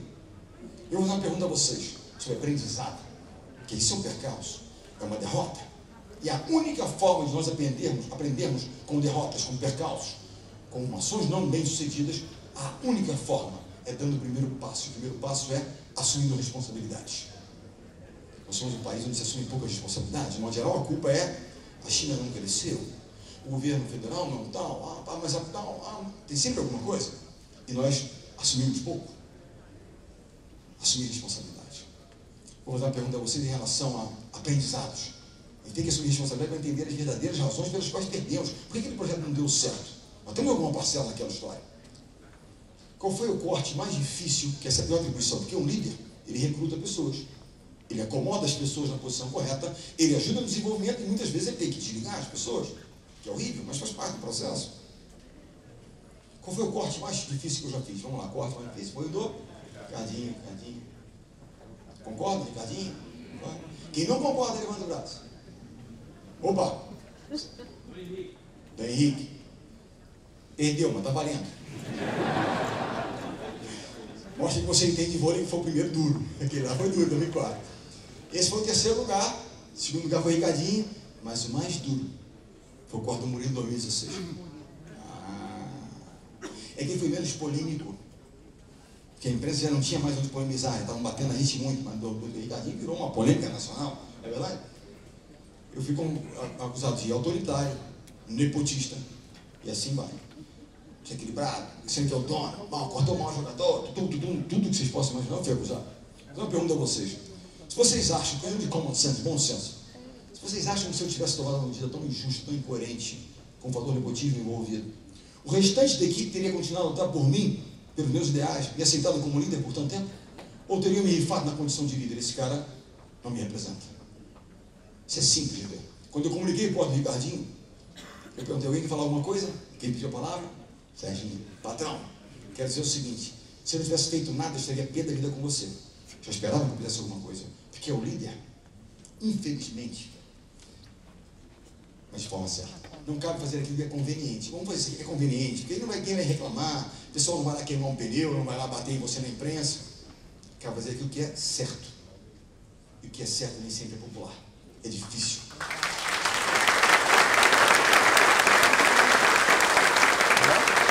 certamente, não é porque nós gostamos de fazer, pelo amor de Deus, é porque é necessário, porque é o certo. E ninguém investiu tanto de Ricardinho quanto nós, quando ninguém acreditava nele, porque o Maurício era o cara, nós acreditamos. E foi muito duro, mas era necessário. Estava havendo uma corrosão dos nossos valores essenciais. E aquilo não era aceitável. Esse é o dilema que eu chamo de dilema de cultura e desempenho.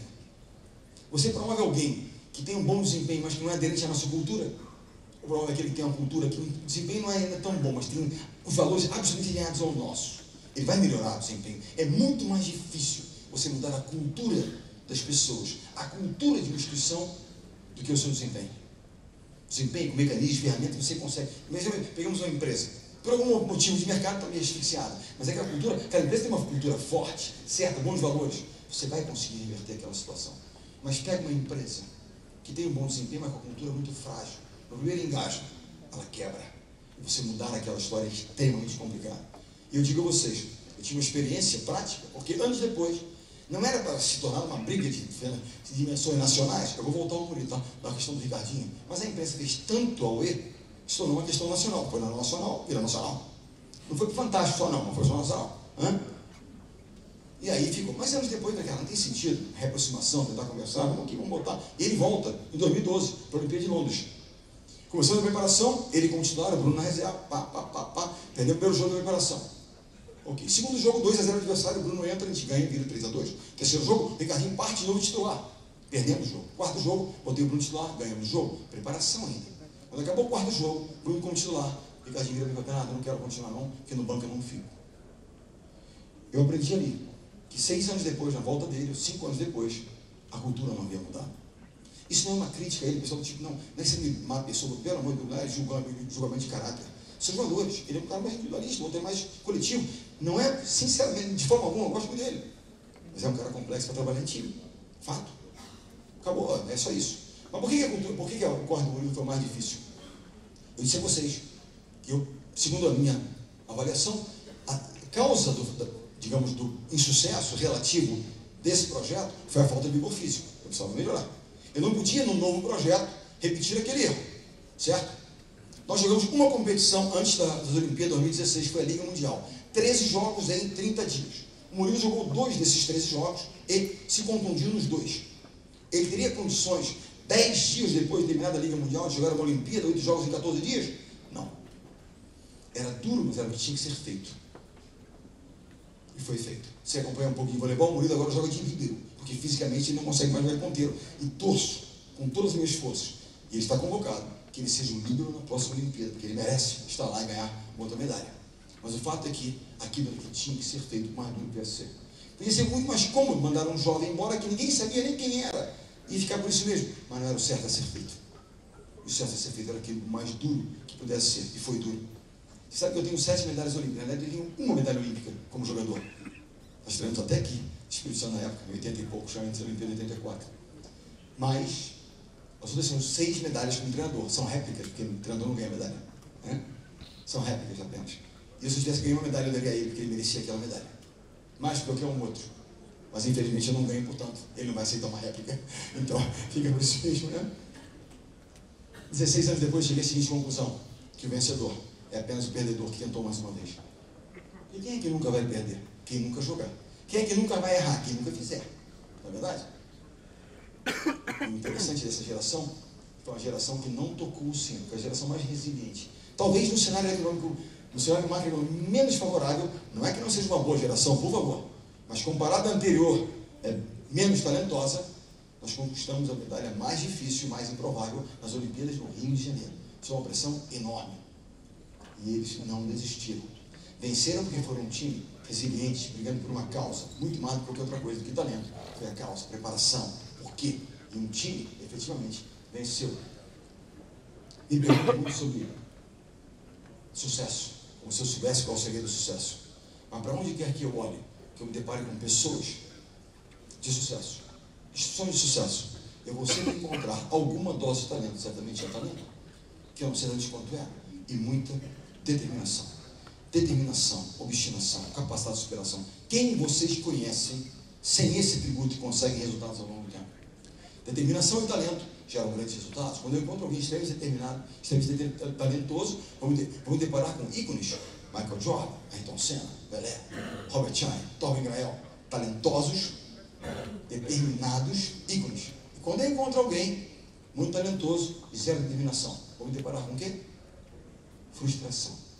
Puxa, aquele cara tem talento, tem potencial, mas não tem a determinação necessária. Esse é uma das grandes como se diz, ansiedades dos pais, né? Pais como líderes e coaches. Uma vez eu viajo muito, né? E aí no avião me tiram uma foto, tem que perguntar alguma coisa, e sempre encontro aqueles que, puxa, Bernardinho, tem um filho que joga muito vôlei e tal, tá louco pra jogar com você. Sempre tem um filho talentoso que eu encontro pai por aí, né? Mãe. E eu lembro quando houve aquela crise dos aeroportos, crise da aeroviária, por ninguém conseguia embarcar. Eu fui a São Paulo dar uma palestra, de manhã era a folga do time, e eu tinha que voltar à tarde. Eu reservei um voo de voltar para voltar às 2 horas, chegaria no Santos Dumont às 3 horas, nós estávamos na Urca, que é bem pertinho, 3h15, 3h30, estaria lá. E o voo começa a não sair, estava lá em Congonhas, o voo começa a não sair, né? Me manda o portão 1, o voo não sai, manda por 16, que é lá na rodoviária lá embaixo, você fica nesse vai e vem. Num certo momento, veio um senhor para mim e falou, pô, Bernardinho, eu vi que você estava no meu voo, porque a gente estava migrando de portão para portão, e eu falei, eu vi você e falei, cara, vou conseguir embarcar, que eu estou no voo do Bernardinho, que quer ter uma sorte danada, vou conseguir embarcar. Mas ele estava um pouquinho chateado, tipo assim, onde é que está a tua sorte que a gente não embarca, danada? Aí nisso, um perde a vergonha, vem tirar uma fotografia, bater um papo, vem a outra também, aí vem a senhorinha, Bernardinho, puxa, eu queria falar com você também, estava com vergonha, mas ele veio, eu vim também, eu tenho um filho que joga vôlei, e ele é louco para jogar com você, ele sabe tudo de vôlei, ele adora vôlei, vôlei para cá, vôlei para lá, e ele senta lá no sofá, pega uma batatinha com a cola, fica vendo vôlei, ótimo, no sofá, né, vôlei, não, sai todo dia, tava... Aí falou dos atributos dele, que ele é ótimo, ele é grandão, tem 1,75 m, 1,75 m, deve ter 10 anos, 11 anos. Não, tem só 22, só 22. Vai crescer ainda, pensei, né? Aí ela vira, depois daquele monólogo de 10 minutos sobre as atribuições do filho, os talentos do filho, ela vira e fala assim, mas tem só um problema. Eu falei, tem um problema? Eu não sabia, né? Aí ela fala, ele é um pouquinho preguiçoso. Clássica, né? Aí ela tirou da bolsa um livro e pediu que eu mandasse uma mensagem pro filho. Confesso a vocês que eu pensei seriamente escrever, levanta a bunda do sofá e vagabundo vai trabalhar. Eu fui um pouquinho mais carinhoso, mas o fato era, vamos dar uma ralada aí, que assim não vai dar certo, né? A mensagem era um pouco essa. Mas eu fiquei pensando naquela senhora no meu voo de volta. Qual era a grande preocupação daquela senhora como uma líder, uma orientadora, uma coach em casa? Que o filho se transformasse numa frustração. Ela via algum talento que eu não via, não importa, no filho, mas não via nele a determinação necessária para ter sucesso. Mas sabe que existe uma regra, que há algum tempo atrás eu li um artigo muito interessante, e isso ficou na minha cabeça, depois de ler livros sobre isso também, até um livro muito interessante chamado Garra, mas há outro, diz o seguinte, para que a pessoa tenha muito talento, há de haver determinação e foco. Essa é a essência da história. Sociólogos ingleses estudam as características comuns de pessoas de grande sucesso, e chegam a essa simples e singela conclusão, determinação e foco, fazem das pessoas realmente grandes nas suas áreas. E dizem ainda que todos esses caras que são excepcionais, respeitam uma regra, chamada regra dos 10 anos das 10.000 horas. Por isso a minha dúvida em relação ao curso de aprendizado dos novas áreas. Porque alguém para ser mais excepcional tem que ter 10 anos ou 10.000 horas de treinamento, de aprendizado naquela área. Não é que ele não seja bom, mas excepcional. E aí eu fui dar uma palestra lá, foi no ISPER em São Paulo, garotada brilhante, inteligente, aquela coisa, um curso de pós-graduação, não era uma palestra, era um debate. E trouxe à tona a teoria de 10 anos, 10.000 horas. É um jovem, professor, eu gostaria de contestar a sua teoria. Eu falei, pode contestar à vontade, que ela não é minha, portanto fique à vontade. Eu apenas trouxe a teoria. E ele então disse, mas o senhor explica, aquele grande campeão de golfe, Tiger Woods, que aos 15, 16 anos de idade já ganhava US Open, então, como você explica isso? Eu falei, muito simples, disse ele. Com quantos anos você acha que o Tiger Woods começou a atacar a bolinha? Provavelmente, quando desceu do berço, ficou em pé, o pai dele não estava. Se é que ele no berço ele não tinha um taquinho pendurado ali. Alguém tem dúvida que ele tinha 10 anos de preparação? E eu disse a ele ainda, olha, há uma história de um senhor que faleceu alguns anos atrás, chamado Bob Fischer, ex-campeão mundial de xadrez, que aos 15, 16 anos de idade, já desafiava os grandes mestres soviéticos de xadrez. Com quantos anos ele se debruçou pela primeira vez sobre o tabuleiro de xadrez? 5 anos de idade. 10 anos de preparação. Preparação significa desenvolvimento da sua capacidade de realização. Quanto mais eu me preparo, quanto mais eu conheço, mais informação acumulada, mais condições de realizar aquilo que me cabe realizar. Eu descobri que essa teoria não agrada muito aos jovens. Não tanto. Jovens dizem, não, sou o cara, vou transformar a empresa do meu pai. Tenho certeza, vai falir, porque é uma transformação. Muita energia e pouco conhecimento, a chance de dar ruim é grande, né? É claro que nós precisamos dessa energia, sim, mas bem direcionada, com a experiência do lado e tal, né? Não vamos deixar tudo na mão dos caras. É muito bom que eles estejam ali, mas tem que estar preparados para aquilo. E essa é a essência dessa história. Michael Jordan tem uma frase, e esse é o tema: liderança e trabalho em equipe, que são os mais importantes. Michael Jordan tem uma frase que é lapidar. Ele diz o seguinte: eu posso até ganhar uma partida, mas jamais ganharei um campeonato. Para bater todas as metas que nós estabelecemos para a nossa gestão, não precisa de um time, porque isso não é uma partida, é um grande campeonato, enorme campeonato, não é verdade? E o que é um time? Um time é formado por pessoas que têm objetivos e metas em comum. Nós temos as nossas metas, objetivos do nosso estado, da nossa gestão, queremos entregar. Ok. Mas tão importante quanto ter esses objetivos é ter a consciência de que só vamos entregar essas metas com a participação de todos, mesmo daqueles que pareçam menos importantes. Pensem onde vocês trabalham, na unidade que vocês estão. Não há sempre alguém naquela operação que parece ser um pouquinho menos importante? Não precisa falar algo, não, apenas pensem. Eu sou do esporte coletivo, certo? Quem é menos importante no esporte coletivo? A reserva. Se fosse mais importante, seria titular. Eu fiquei tanto tempo no banco de reserva na minha carreira que eu desenvolvi várias teorias para valorizar a minha posição. Por que o reserva é menos importante? Quando é que você entra para atuar? O titular não está bem, sentiu, está travado. Imagina a seguinte situação: alguns vão lembrar, outros não, que são muito jovens, as meninas, os rapazes vão lembrar. Quando eu jogava pouco, mas jogava, os sets eram de 15 pontos, lembra? 15 pontos. Tinha até toda falecida vantagem, né? Vantagem para lá, vantagem para cá, ninguém fazia ponto. Imagina a seguinte situação: está 13-8 para o adversário. O treinador vira para o banco, Bebeto Freitas, falecido recentemente, meu treinador: Bernardinho, vem agora. Agora não quero, não, deixei ele que é melhor que eu jogar. Por que eu vou entrar agora? O cara é melhor que eu? A menos importante no processo, vocês viram a Olimpíada? Se o Lipe não tivesse entrado, nós teríamos vencido? Não.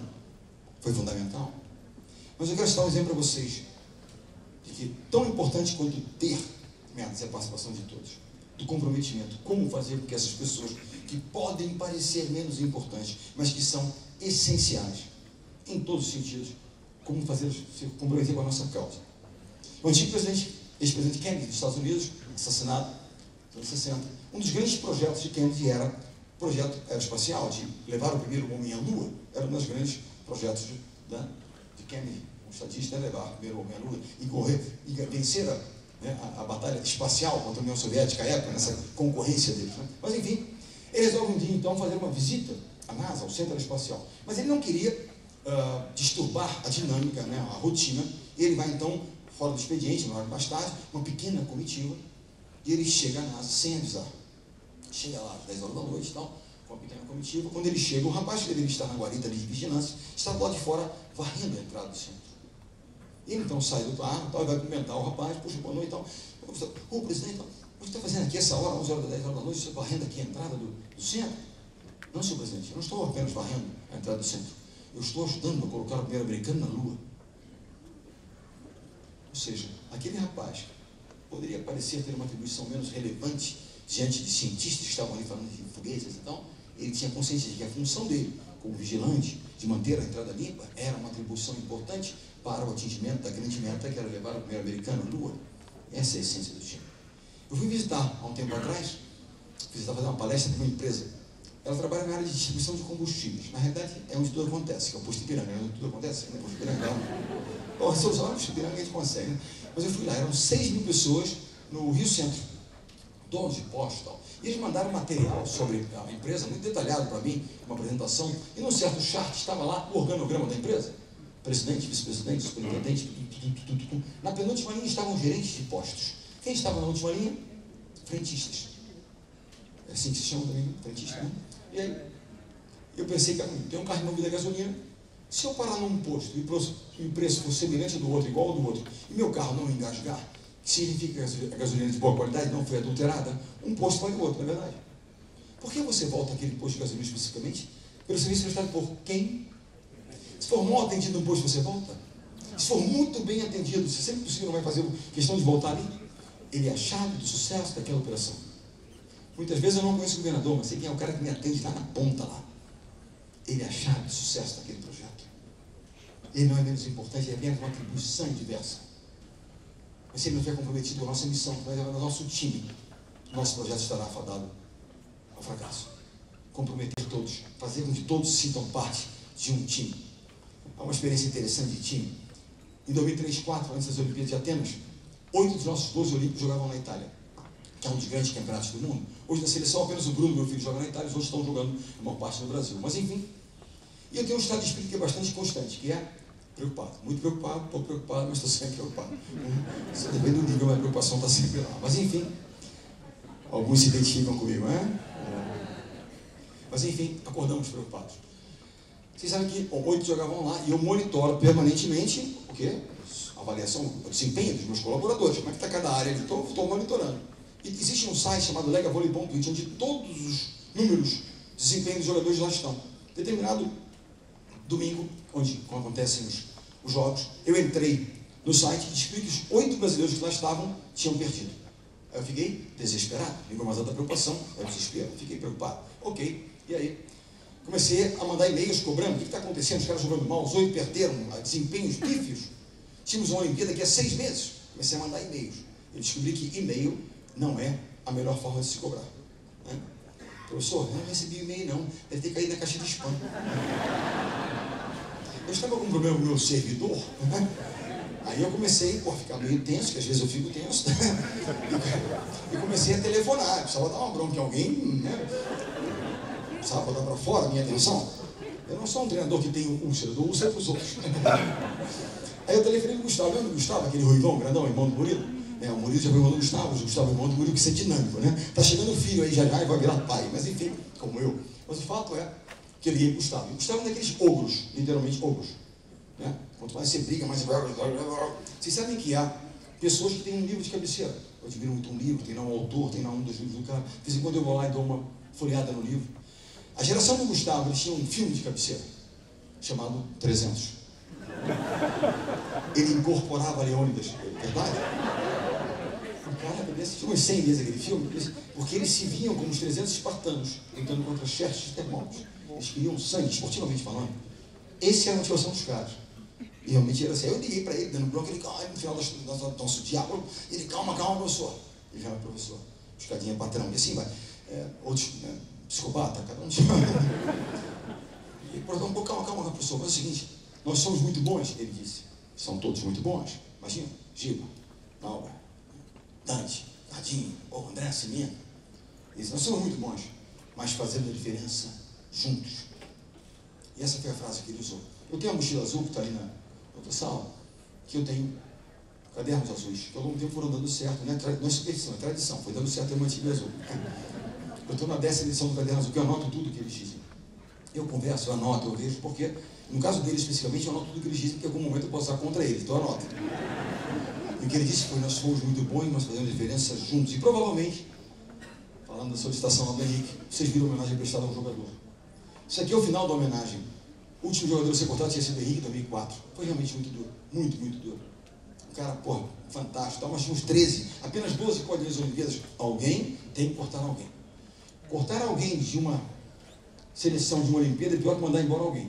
Demitir alguém de uma empresa. Eu me explico. Quem conhece o Rio de Janeiro vai lá de vez em quando. Conhece o Delírio Tropical? Quem vai lá? Ninguém vai no Delírio Tropical no Rio? Conhece o Delírio Tropical? Já foi lá? Vai lá mais vezes, que eu sou sócio. Vai mais vezes, por favor. Vou dar uma força. Já fiz a propaganda, né? Não deixe de lá não, que as crianças estão raspando a colher na parede. Mas enfim, nós temos 10 casas no Rio. Imagina a seguinte situação. Estamos na crise, eu tenho que fechar uma casa. Puxa vida, eu tenho um cozinheiro tão bom, uma atendente maravilhosa. Mas não tem jeito, só posso, tem que fechar uma casa, porque aqui não é o nosso caso, mas digamos que vai acontecer isso. Poxa, eu vou fazer uma carta de recomendação a outros restaurantes no mercado, ele vai conseguir uma colocação, a pessoa está muito preparada, vai conseguir uma recolocação. Seleção só tem uma. Quando você corta o cara, acabou o sonho dele. Não vai jogar em outra seleção. Olimpíada só daqui a 4 anos, você está chegando no limite de idade, acabou o sonho do cara. E da família inteira. Eu passei 6 ciclos olímpicos dividindo seleções. Imagine quantos sonhos eu exterminei ao longo de 6 ciclos. E esse foi um. E é duro, mas é da atribuição do líder. Isso aqui é o final da homenagem, dia 29 de agosto. Vocês olharem aqui, o Serginho, ele está olhando para o lado lá, segurando a camisa. Está olhando para um telão que tinha a imagem que ia para o Brasil. Ele queria ver se a camisa do Henrique estava sendo focalizada, para que o Henrique visse a homenagem que eles estavam prestando a ele. Porque ele era parte de um processo de construção de uma medalha de 4 anos daquele nosso mandato.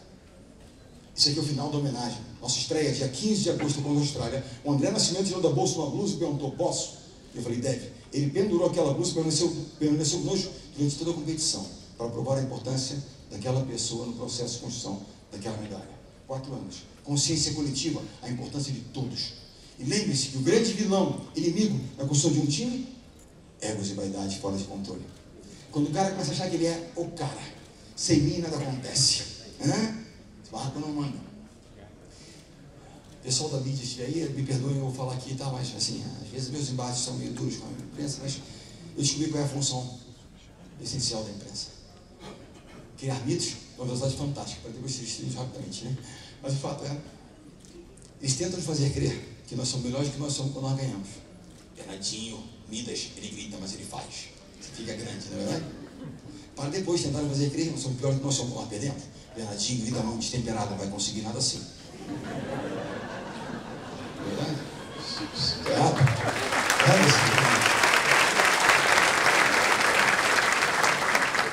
Nós temos aqui pessoas boas de matemática, de finanças, vou fazer uma pergunta de aritmética básica. Qual é a diferença entre Midas e destemperado? 2 pontos. 2 pontos no tie break separam o Midas e destemperado. Se ganhar um tie break de 29, Midas monstro, perder destemperado, ele está muito maluco, não vai conseguir nada. Portanto, senhores, nada que eles disserem sobre nós vai modificar o que eu tenho que fazer no dia seguinte, que é seguir trabalhando, tentando, juntos, inovando, buscando soluções. Não se iludam, não se deprimam, sigam fazendo. Sigam fazendo. Essa é uma frase que eu acho extremamente interessante, porque seremos criticados. A única forma de nós não sermos criticados, não dizendo nada, não fazendo nada e não sendo nada. Colei de Aristóteles. Portanto, nós vamos fazer, nós vamos dizer, nós vamos tentar, portanto seremos criticados. Não se importa, sigam fazendo. Leiam com atenção aquelas significativas, aprendam. Não tenham o ego. Uma vez meu filho veio me contestar. Aconteceu um fato em 2015. Eu vou contar um pouquinho mais à frente, aqui numa outra imagem, vou falar sobre isso. Quero passar um vídeo para vocês, depois eu vou quase encerrando aqui. Um pouquinho de paciência, mas eu acho que o nosso papo está bacana. O melhor vídeo sobre time, trabalho em equipe. Quem está comigo na técnica? Segura um instantinho, dá o play ainda não, rapidinho. Eu fiz um discurso na véspera de gol contra a França com os jogadores, um speech lá, os caras e tal, falei com eles e tal. E aí passei esse vídeo que eu tinha já mais de 10 anos, em torno de 10 anos, nunca tinha passado para nenhum time. E é uma atuação do Alpatino sensacional, num time que estava com as costas na parede, uma crise, e ele então abre o seu coração para o seu time. Eu abri meu coração, não de forma tão brilhante quanto ele, né? Mas ele no final ele encerra com uma frase falando sobre o time fantástico. É um time que está com as costas na parede, perdendo, etc. Ele então conclama os jogadores a se verem como um time para reverter aquela situação. Tá? Você consegue soltar, dar o play para mim aqui? Porque eu daqui não consigo. Se eu passar, vai passar para outros slides. Você viu se está rodando lá, não? Grande. I don't know what to say, really. 3 minutes to the biggest battle of our professional lives. All comes down to today. Either we heal as a team, or we're going to crumble. Inch by inch, play by play, till we're finished. We're in hell right now, gentlemen. Believe me. And we can stay here, get the shit kicked out of us, or we can fight our way back into the light. We can climb out of hell. 1 inch at a time. Now, I can't do it for you. I'm too old. I look around, I see these young faces, and I think, I mean, I made every wrong choice a middle-aged man can make. I pissed away all my money, believe it or not. I chased off anyone who's ever loved me. And lately, I can't even stand the face I see in the mirror. You know, when you get old in life, things get taken from you. I mean, that's part of life. But you only learn that when you start losing stuff.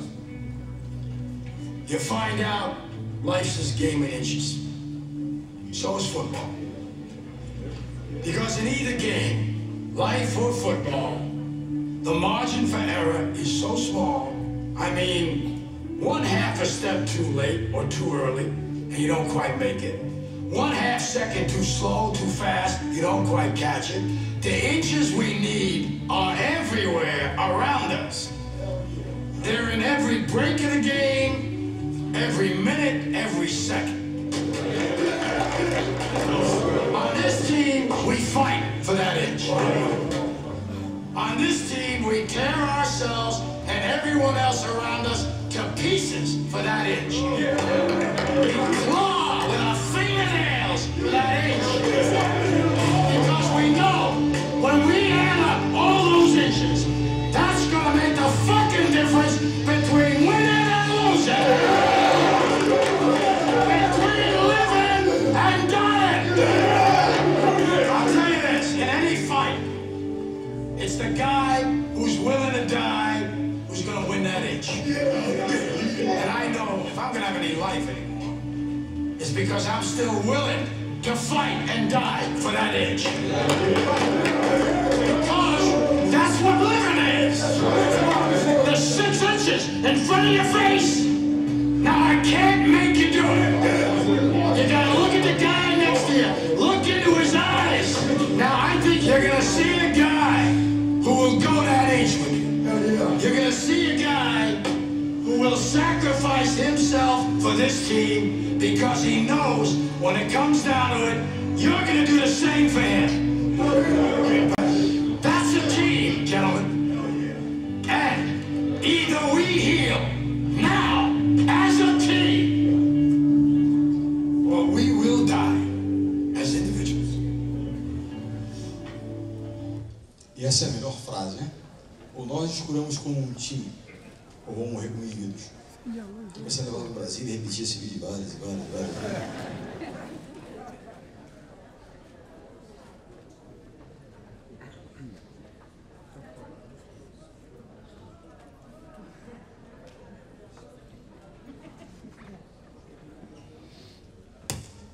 Valeu, obrigado.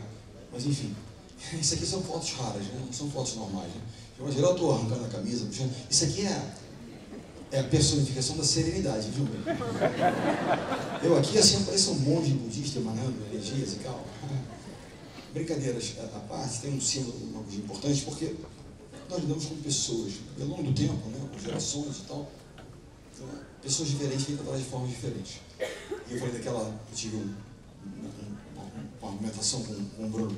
Um dia nós estávamos em Saquarema, onde é o nosso centro de treinamento, a seleção, e às 3 da manhã bateu a minha porta. Eu descobri então que a insônia era hereditária.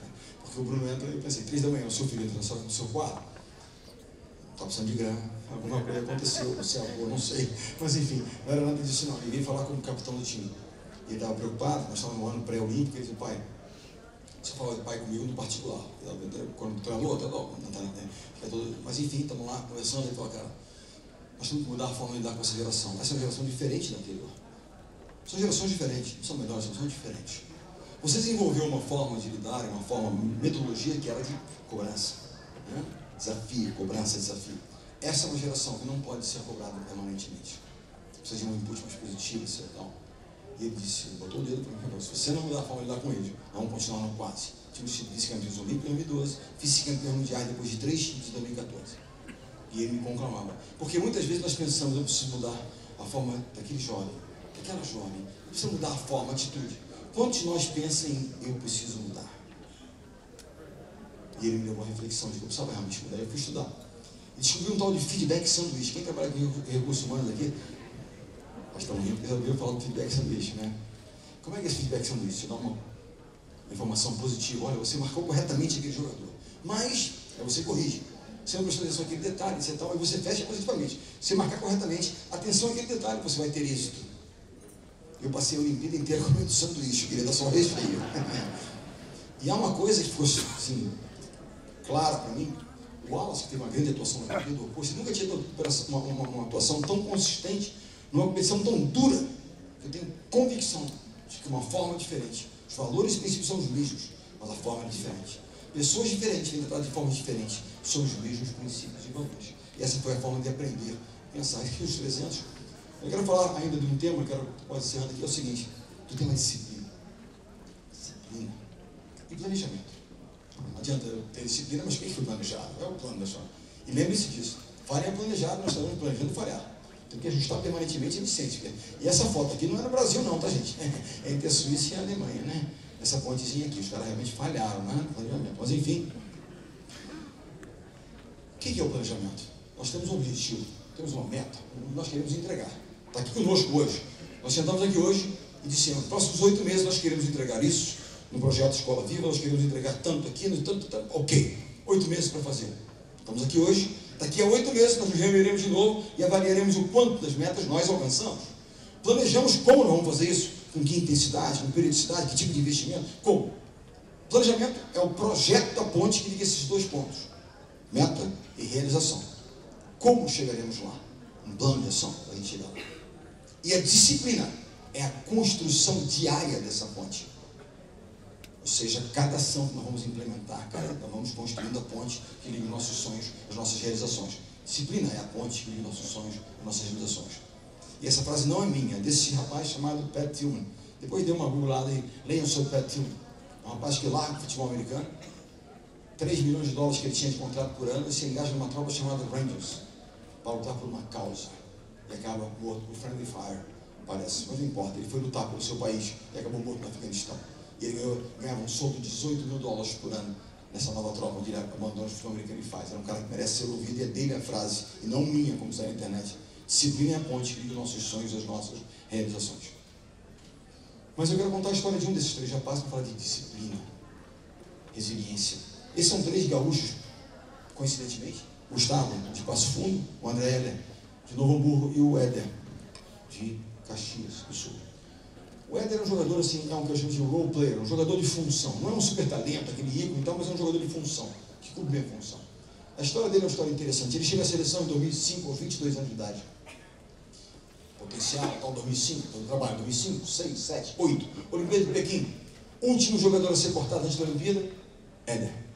Volta para casa, frustrado, tal, feedback, treina. Volta para a seleção. 2009, 10, 11, 12, Olimpíadas de Londres. Último jogador a ser cortado, Éder de novo. Porra, esse cara não gosta de mim, não vai me dar chance nenhuma. Parei com ele e tal, é pessoal. Não toca o sino. Pede feedback. Tem que melhorar aqui, tem, volta para casa. 2013, 14, 15, 16, se torna campeão olímpico. 16, 12 anos construindo a ponte que levou o seu sonho, a sua realização. Disciplina, determinação, resiliência, e entregou no final da história. Eu tenho centenas de livros que gostam de esporte, aqui estão alguns. Tirei um milhar de livros de pessoas que levaram pessoas ao máximo do seu desempenho. Alguns treinadores, esse primeiro aqui, o primeiro é o Coach K, Liderar com o Coração. Nós traduzimos, tem até comentários meus nesse livro, uma introdução minha, que ele fala sobre o processo de liderança com o coração. É um livro interessante. Ali, o Education of a Coach é do treinador Bill Belichick, que é o treinador do Tom Brady, marido da Zé Pink e tal, um livro interessante. Mas um dos meus grandes gurus é um cara chamado Vince Lombardi. Quem gosta de futebol americano, quem ganha o Super Bowl, ganha um troféu chamado Vince Lombardi em homenagem a esse grande treinador já falecido. Era um cara muito duro, conhecido pelas suas máximas: quanto mais você suar no treinamento, menos sangue no campo de batalhas. Coisa mais, né? O cara e tal, aquele durão e tal, mas era um cara muito duro. Um dia, um jovem atleta seu, quando ganhou o Super Bowl, ele escreve um livro chamado Instant Replay. E num certo capítulo do livro, ele começa então a escrever sobre o treinador. Ele começa a falar o seguinte: o treinador era um cara muito duro, mas em algumas partes, alguns momentos do ano, nós amávamos o nosso treinador, porque ele era compreensível, então, em poucos momentos. Na maior parte do tempo, nós odiávamos o nosso treinador, porque ele era muito duro, ele era exigente demais e tal. Mas ele dizia, mas a todo instante, nós respeitávamos o nosso treinador, porque sabíamos onde queria nos levar. E é uma frase muito interessante, quando alguém pergunta a ele, um repórter pergunta a ele, mas você conseguia lidar, você quando jovem, com aquele treinador tão duro? Né? Eu falei, não, tão assim, ele vai, tão duro, tão intransigente. E aí ele responde, não, ele é intransigente não, era um cara muito correto, tratava todo mundo igual, que nem cachorro. Mas era um cara justo. Isso que realmente movia as pessoas a seguirem com ele. Mas um dia me perguntaram, Bernardo, vendo tantas frases e pensamentos e leituras, o que você cita como sendo a sua filosofia de trabalho? E foi interessante, porque um dia eu fui a um programa de televisão chamado Terceiro Tempo, domingo à noite. Já viram esse programa, Terceiro Tempo? Eles dizem que é programa de esporte, na realidade é programa de futebol, só tem futebol.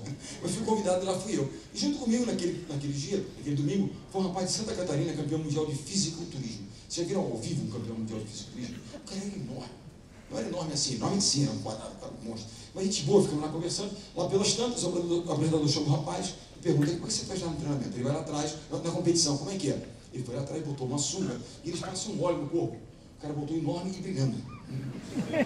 E ele começa a ver aquelas posições, fala assim: não parava de crescer, o cara, ele vai ficar verde, já não vai crescer. O apresentador fez uma pergunta interessante a ele: como é que você se motiva para repetir essa rotina diária, insana, toneladas de quilo, a dieta você vai ficar desse tamanho, com esses músculos todos? Eu estava sentado ali atrás, né? Não, eu motivo para falar do Bernardinho, ele fez assim, o boco dele bateu aqui, né? O que será que eu disse? Esse cara vai desse tamanho, né? Vai que ele não gostou, né? Ele então disse o seguinte: a vontade de se preparar tem que ser maior do que a vontade de vencer. E essa é a frase, né? A vitória será apenas consequência da boa preparação. Eu fingi que a frase era minha, fiquei meio na fila da televisão, mas a frase era de Bob Knight, um outro senhor que está ali, treinador meio maluco e tal, mas enfim, essa é a essência, a preparação, a implementação diária. Que vencer, todos nós queremos vencer. Eles também querem vencer, aqueles que estão eventualmente do outro lado, mas a preparação, desenvolvimento da nossa capacidade é o que realmente conta, e essa é a minha, né, crença. Isso é um pouco da nossa história, lembre-se sempre disso. Sucesso do passado não nos garante nada no futuro. E querendo ou não, vocês são referência, não se acomodem. Essa é a grande questão. Eu, em 2002, a nossa rotina era de 9h, meio-dia, de 5 às 8. Ganhamos o Mundial na Argentina, pela primeira vez ganhamos o Campeonato Mundial. Lá no Luna Park, no Parque ali e tal, ganhamos o Mundial no dia seguinte pela manhã, estávamos no aeroporto de Ezeiza, pessoal, parabéns, campeões do mundo e tal. Ano que vem começar às 8 da manhã. Pô, 8 da manhã, não sou depois das 6h30, 7 horas tomar café, 7h30, sai do hotel, 8 horas, maluco, Mereira, 8 horas. 2003, rotina de 8 às 11 e de 5 às 8. Aí treinamos e tal, ganhamos a Copa do Mundo no Japão pela primeira vez, que nos classificou automaticamente para as Olimpíadas de Atenas. Estamos lá em Narita, na Universidade de Tóquio, no dia seguinte pela manhã. Pessoal, parabéns, estamos nas Olimpíadas, né? Primeira meta alcançada do que vem 7 da manhã. Aí um gaiato disse, né? Então não vamos ganhar mais nada, onde é que você vai parar? Construíram o centro de treinamento em Saquarema, despertar às 6, 6h30 no refeitório, 7 horas na areia treinando. Esse tipo de estratégia é para desenvolver aquilo que para mim é o sentimento que dá a convicção na hora de tomar a decisão, na hora da batalha final, que é o sentimento do merecimento. Nós fizemos tudo aquilo que era possível e necessário ser feito da melhor maneira possível, portanto, nós merecemos aquilo, e vamos em busca disso. Desenvolver o senso do merecimento, que se contrapõe ao sentimento do arrependimento. Ah, se tivesse me preparado um pouquinho mais, assim, já levaram os 2 pontos embora, nós perdemos aquela partida. Nós, no dia 29 de agosto, final contra a Itália, em Atenas, nós entramos no vestiário e tinha um quadro branco onde Giovanni, que era o nosso atleta da época, um dos atletas, escreveu: ninguém treinou mais do que nós. Ninguém merece mais do que nós. E certamente ninguém acordou tão cedo, portanto, vamos à vitória. A ideia era se lembrar do quanto tínhamos feito naquele processo para chegarmos naquele momento. E eu queria encerrar com uma história e um vídeo. O vídeo é sobre estratégia, né? Mas a história é sobre a essência das coisas. Nós chegamos a 2006, nós éramos campeões mundiais, campeões olímpicos, ex-campeões da Liga Mundiais, campeões da Copa do Mundo, agora os caras eram os caras. Quando nós saímos do Rio para ir para a tentativa do bicampeonato mundial no Japão, o Globo deu a seguinte manchete, obviamente na área de esporte: mitos imbatíveis partem em busca do bi. E aquilo me deu uma preocupação enorme, porque o mito imbatível basta perder uma, virou batível. Então o mito imbatível era apenas uma frase, uma palavra num papel. O fato é que aquilo me preocupava. Mas quem se tornou um mito imbatível, um cara, um ícone, sem ter passado por todo um processo de preparação? Quem é o cara sem ter gasto solo de sapato e corrido atrás da história, né? Ali, ó, corrido atrás, eu fui ali atrás e tal, e me tornei. E eu então, quem era o meu chefe de programa de trainees, estagiários, tinha treinado essa garotada? O treinador da seleção de base, um senhor de Belo Horizonte, chamado Marcos Lerbar, que tinha feito dos 12 jogadores que estavam no Mundial, 10 tinham passado pelas mãos daquele treinador. E eu levei ele conosco para o Mundial lá no Japão, para que ele falasse com os jogadores, que trabalhasse conosco. Na véspera da semifinal, pedi a ele que falasse com os jogadores, uma intenção semifinal, e ele então começa a contar histórias dos jogadores, quando jogavam ainda de pé descalço, quadro de cimento, viajavam de trem. Todos começaram a se emocionar, a se lembrar de quanto tinham feito para chegar até ali, valorizando aquela caminhada. E ao final, ele conta uma história que eu quero dividir com vocês. Uma história simples, e assim genérica, mas que fala da essência das coisas. E a história é a seguinte: um professor, ao completar 80 anos, recebe a visita de seus ex-alunos, hoje profissionais bem-sucedidos. Ele, muito emocionado com a visita dos ex-alunos, coloca um bule de café sobre a mesa, com uma série de xícaras que ele tinha acumulado durante a sua vida. Xícaras raras, porcelana chinesa, xícaras folheadas a ouro, belíssimas, e outras xícaras muito simples, que ele tinha ganho de seu amigo do botequim da esquina. Ele começa a perceber que cada um quer servir primeiro, escolhia o quê? A xícara que parecia mais cara, a mais bela, a mais rara, e assim sucessivamente até a xícara mais simples. Ao final do encontro, ele agradece a visita de todos, sendo muito honrado em ter feito parte da trajetória daqueles ex-alunos, e que além do sucesso profissional que eles tinham alcançado, que ele também tinha percebido que eles tinham aprendido a gostar das coisas boas da vida. Como é que ele tinha percebido isso? Pela escolha das xícaras.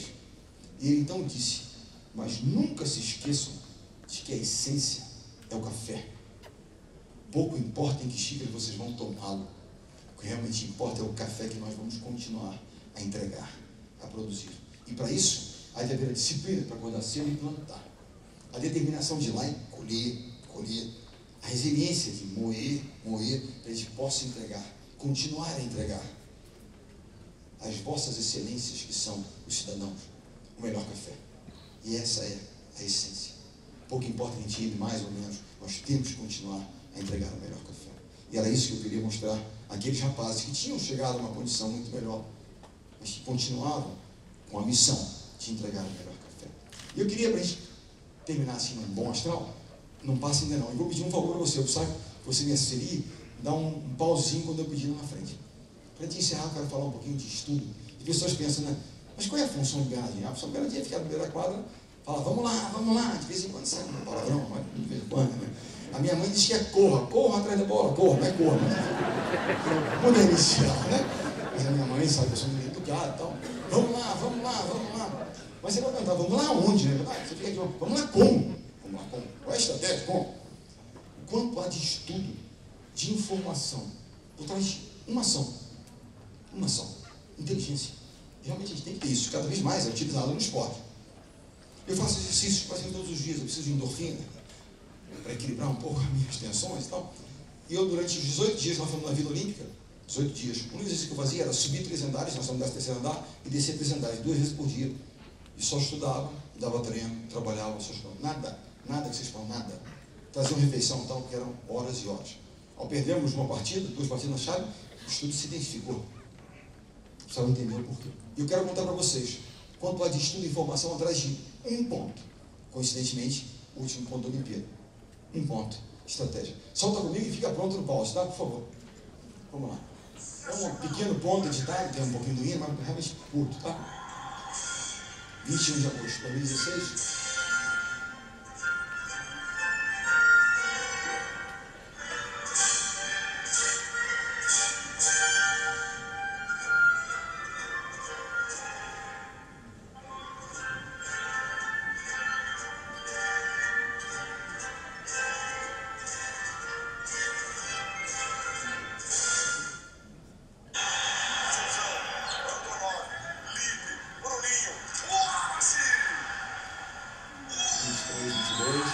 Agora vai pular para 25, 24. Vamos lá. Atenção comigo. Pause. Grande? Você tá bom, tá convocado. Preciso, né?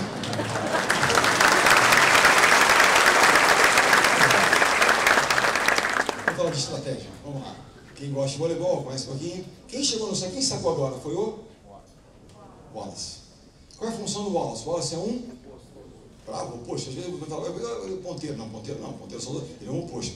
Por que ele se denomina oposto? Ele está oposto a quem na quadra? Ao levantador. Se ele chegou no saque, quem chegou na rede? Levantador. Então eu fiz aquela coisa básica que todo treinador faz. O Bruno tem 1,91 m. É um anão, tirei o Bruno e botei o Evandro. Né? O Evandro é esse rapaz aqui que tem 2,07 m. Mas é uma altura mais razoável para o voleibol. Né? E vocês repararam que o Wallace não dá um saque muito potente, uma viagem forte. Porque quanto mais potência eu imprimo, menos controle eu tenho. A margem de erro é maior. Quando você dá muito forte, você perde um pouco o controle. Ele dá o que nós chamamos de um saque híbrido. O voleibol também é cultura, é a combinação de dois saques híbridos. Ele vai dar o saque e viagem, faz o movimento, na última hora ele flutua e surpreende o cara que vai receber a bola, que é aquele jogador chamado Juan Torena. Estou achando que não dá. Deveria estar aqui, ó. Mas não está funcionando. Tá? Não. Esse jogador aqui. Saca nele. Mas vamos lá. Informações. Ele chega no saque, tiramos, botamos. Ele saca o saque para tirar, né, o risco. O que acontece? Nós estamos ganhando por 25-24 e 2-0. Os dois sets anteriores foram vencidos, margem de 2 pontos. Ou seja, 2-0, mas diferenças mínimas. 25-24. Se ele vai para o saque e dá uma bomba no saque e erra o saque fica 25-25. Vai no italiano, perdido por 2, perdido por 1000, vou dar 2 bombas, o saque entra dos caras e faz 2 aces. Aí vai 2-1. O fantasma de Londres voltaria à cabeça de alguém? 2-1, cara. Primeira coisa, nós não iríamos dar pontos. Eles teriam que tomar da gente os pontos. Então vamos estrategicamente jogar sem riscos nesse momento. Aquele fone que eu uso não é apenas para arrancar e ficar enlouquecido com o fone, também acontece. Me disseram, eu não vejo, mas enfim, aquilo é informação. Ou seja, foi uma sala de comando, na realidade são 2 estatísticas, uma aqui no fundo da quadra, uma do banco e um fora, que passa informação online do que está acontecendo. Nós estudamos previamente o terreno, as ações, tudo aquilo que tem para acontecer. E aí eu comparo o que está acontecendo com o que foi estudado. E mexo conforme, essa informação que nós tínhamos não é adequada, eles mudaram a forma de jogar. Porque sabe que no voleibol acontece uma coisa? Você não tem como impedir que o seu concorrente jogue. Eu não tenho como mais segurar o cara, fazer uma falta, ele vai jogar do lado de lá. A única forma de eu bater no meu concorrente é sendo mais eficiente do lado de cá e ocupando espaço. Eu tenho que ocupar espaço, porque a bola não cai do lado de cá. Então é o que eu tenho que fazer. Ok. Ele vai e dá um saque. Então primeira coisa, vai para o híbrido. Vamos dar um pau para fechar. Híbrido, determinação. Posição 1. Posição 1 é onde está aquele rapaz chamado Juan Torena. Ele recebe. A informação diz o seguinte: os 2 jogadores mais eficientes de ataque são Juan Torena, em quem nós sacamos para tentar evitar essa bola dele que chama-se pipe, meio fundo. Mais eficiente, Juan Torena, nascimento cubano, radicado italiano. Segundo mais eficiente, o primeiro junto com ele, Zaitsev, Ivan Zaitsev. Para quem lembra a geração de prata, o pai dele deu muita pancada na gente na União Soviética. Russo de nascimento, italiano de adoção. Esse jogador, Lanza, é o menos eficiente dos ponteiros. Ele é um ponteiro, tem 1,90 m e pouco, não é mais baixo. E na frente dele estava o Evandro, de 2,7 m. Se fosse o Bruno, podia arriscar. 2,7 m, menos eficiente. Qual é a determinação? O Lucão, que está aqui no meio, ele tem 9 metros para correr. A partir desse momento, com essa estratégia, ele passa a ter 4,5 metros. Portanto, ao invés de ter 9, separa a atenção dele, eu concentro a atenção dele em 4,5 metros. Vocês vão ver, até a continuidade de ação, que o passe não sai perfeito. O passe, ao invés de vir aqui, perto da rede, ele sai nos 3 metros, que é essa linha aqui. Isso faz com que esse jogador, que é o central, tenha poucas possibilidades de receber a bola. Nós chamamos de passe B. A instrução ao Lucão era: passe B, esquece o central. O Juan Torena passou a bola, está atrasado no dele. O ponteiro é menos eficiente, tem um cara de 2,7 m na frente. O passe foi B, o central não deve receber. Porque tem outra informação embutida, porque arriscar com o central é arriscar. O levantador italiano tem 20 anos de idade, né? Tinha 20 anos na Olimpíada, primeira Olimpíada dele. 0,2, 24, 25. O passe não está perfeito, ele vai arriscar ou vai na segurança. O único jogador eficiente com o qual ele tinha condição de jogar, solta lá, e eles partem um, e embora os altos. Inclusive, nesse dia, o rapaz estava desempregado, eu arrumei uma vaguinha para ele, chefe de torcida. Ele arrumou um pouquinho em Paris agora, eu liberei, quer ver? Está aqui ele aqui, ó. Aí, deu uma moral para ele, não é verdade?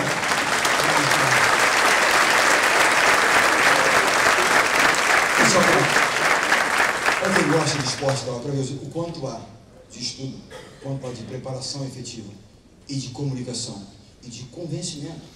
Porque não adianta dizer para o cara alguma coisa, se passar uma estratégia para ele, se ele não está convencido de que é uma estratégia. Porque não tem como controlar ele lá na ponta, está lá na outra região do estado, se ele não estiver absolutamente comprometido com a nossa missão. Eu não sei se ele vai fazer aquilo que nós o treinamos para fazer, que ele pode ter uma outra convicção. Então, como é que você contamina positivamente para que eles estejam absolutamente alinhados com a nossa estratégia? E não há uma forma mágica para isso, há o dia a dia, a confiança sendo adquirida permanentemente. né? E as estratégias sendo consolidadas, com boas experiências, boas práticas, e é o que nós tentamos fazer. No final da história, pessoal, é tudo gente.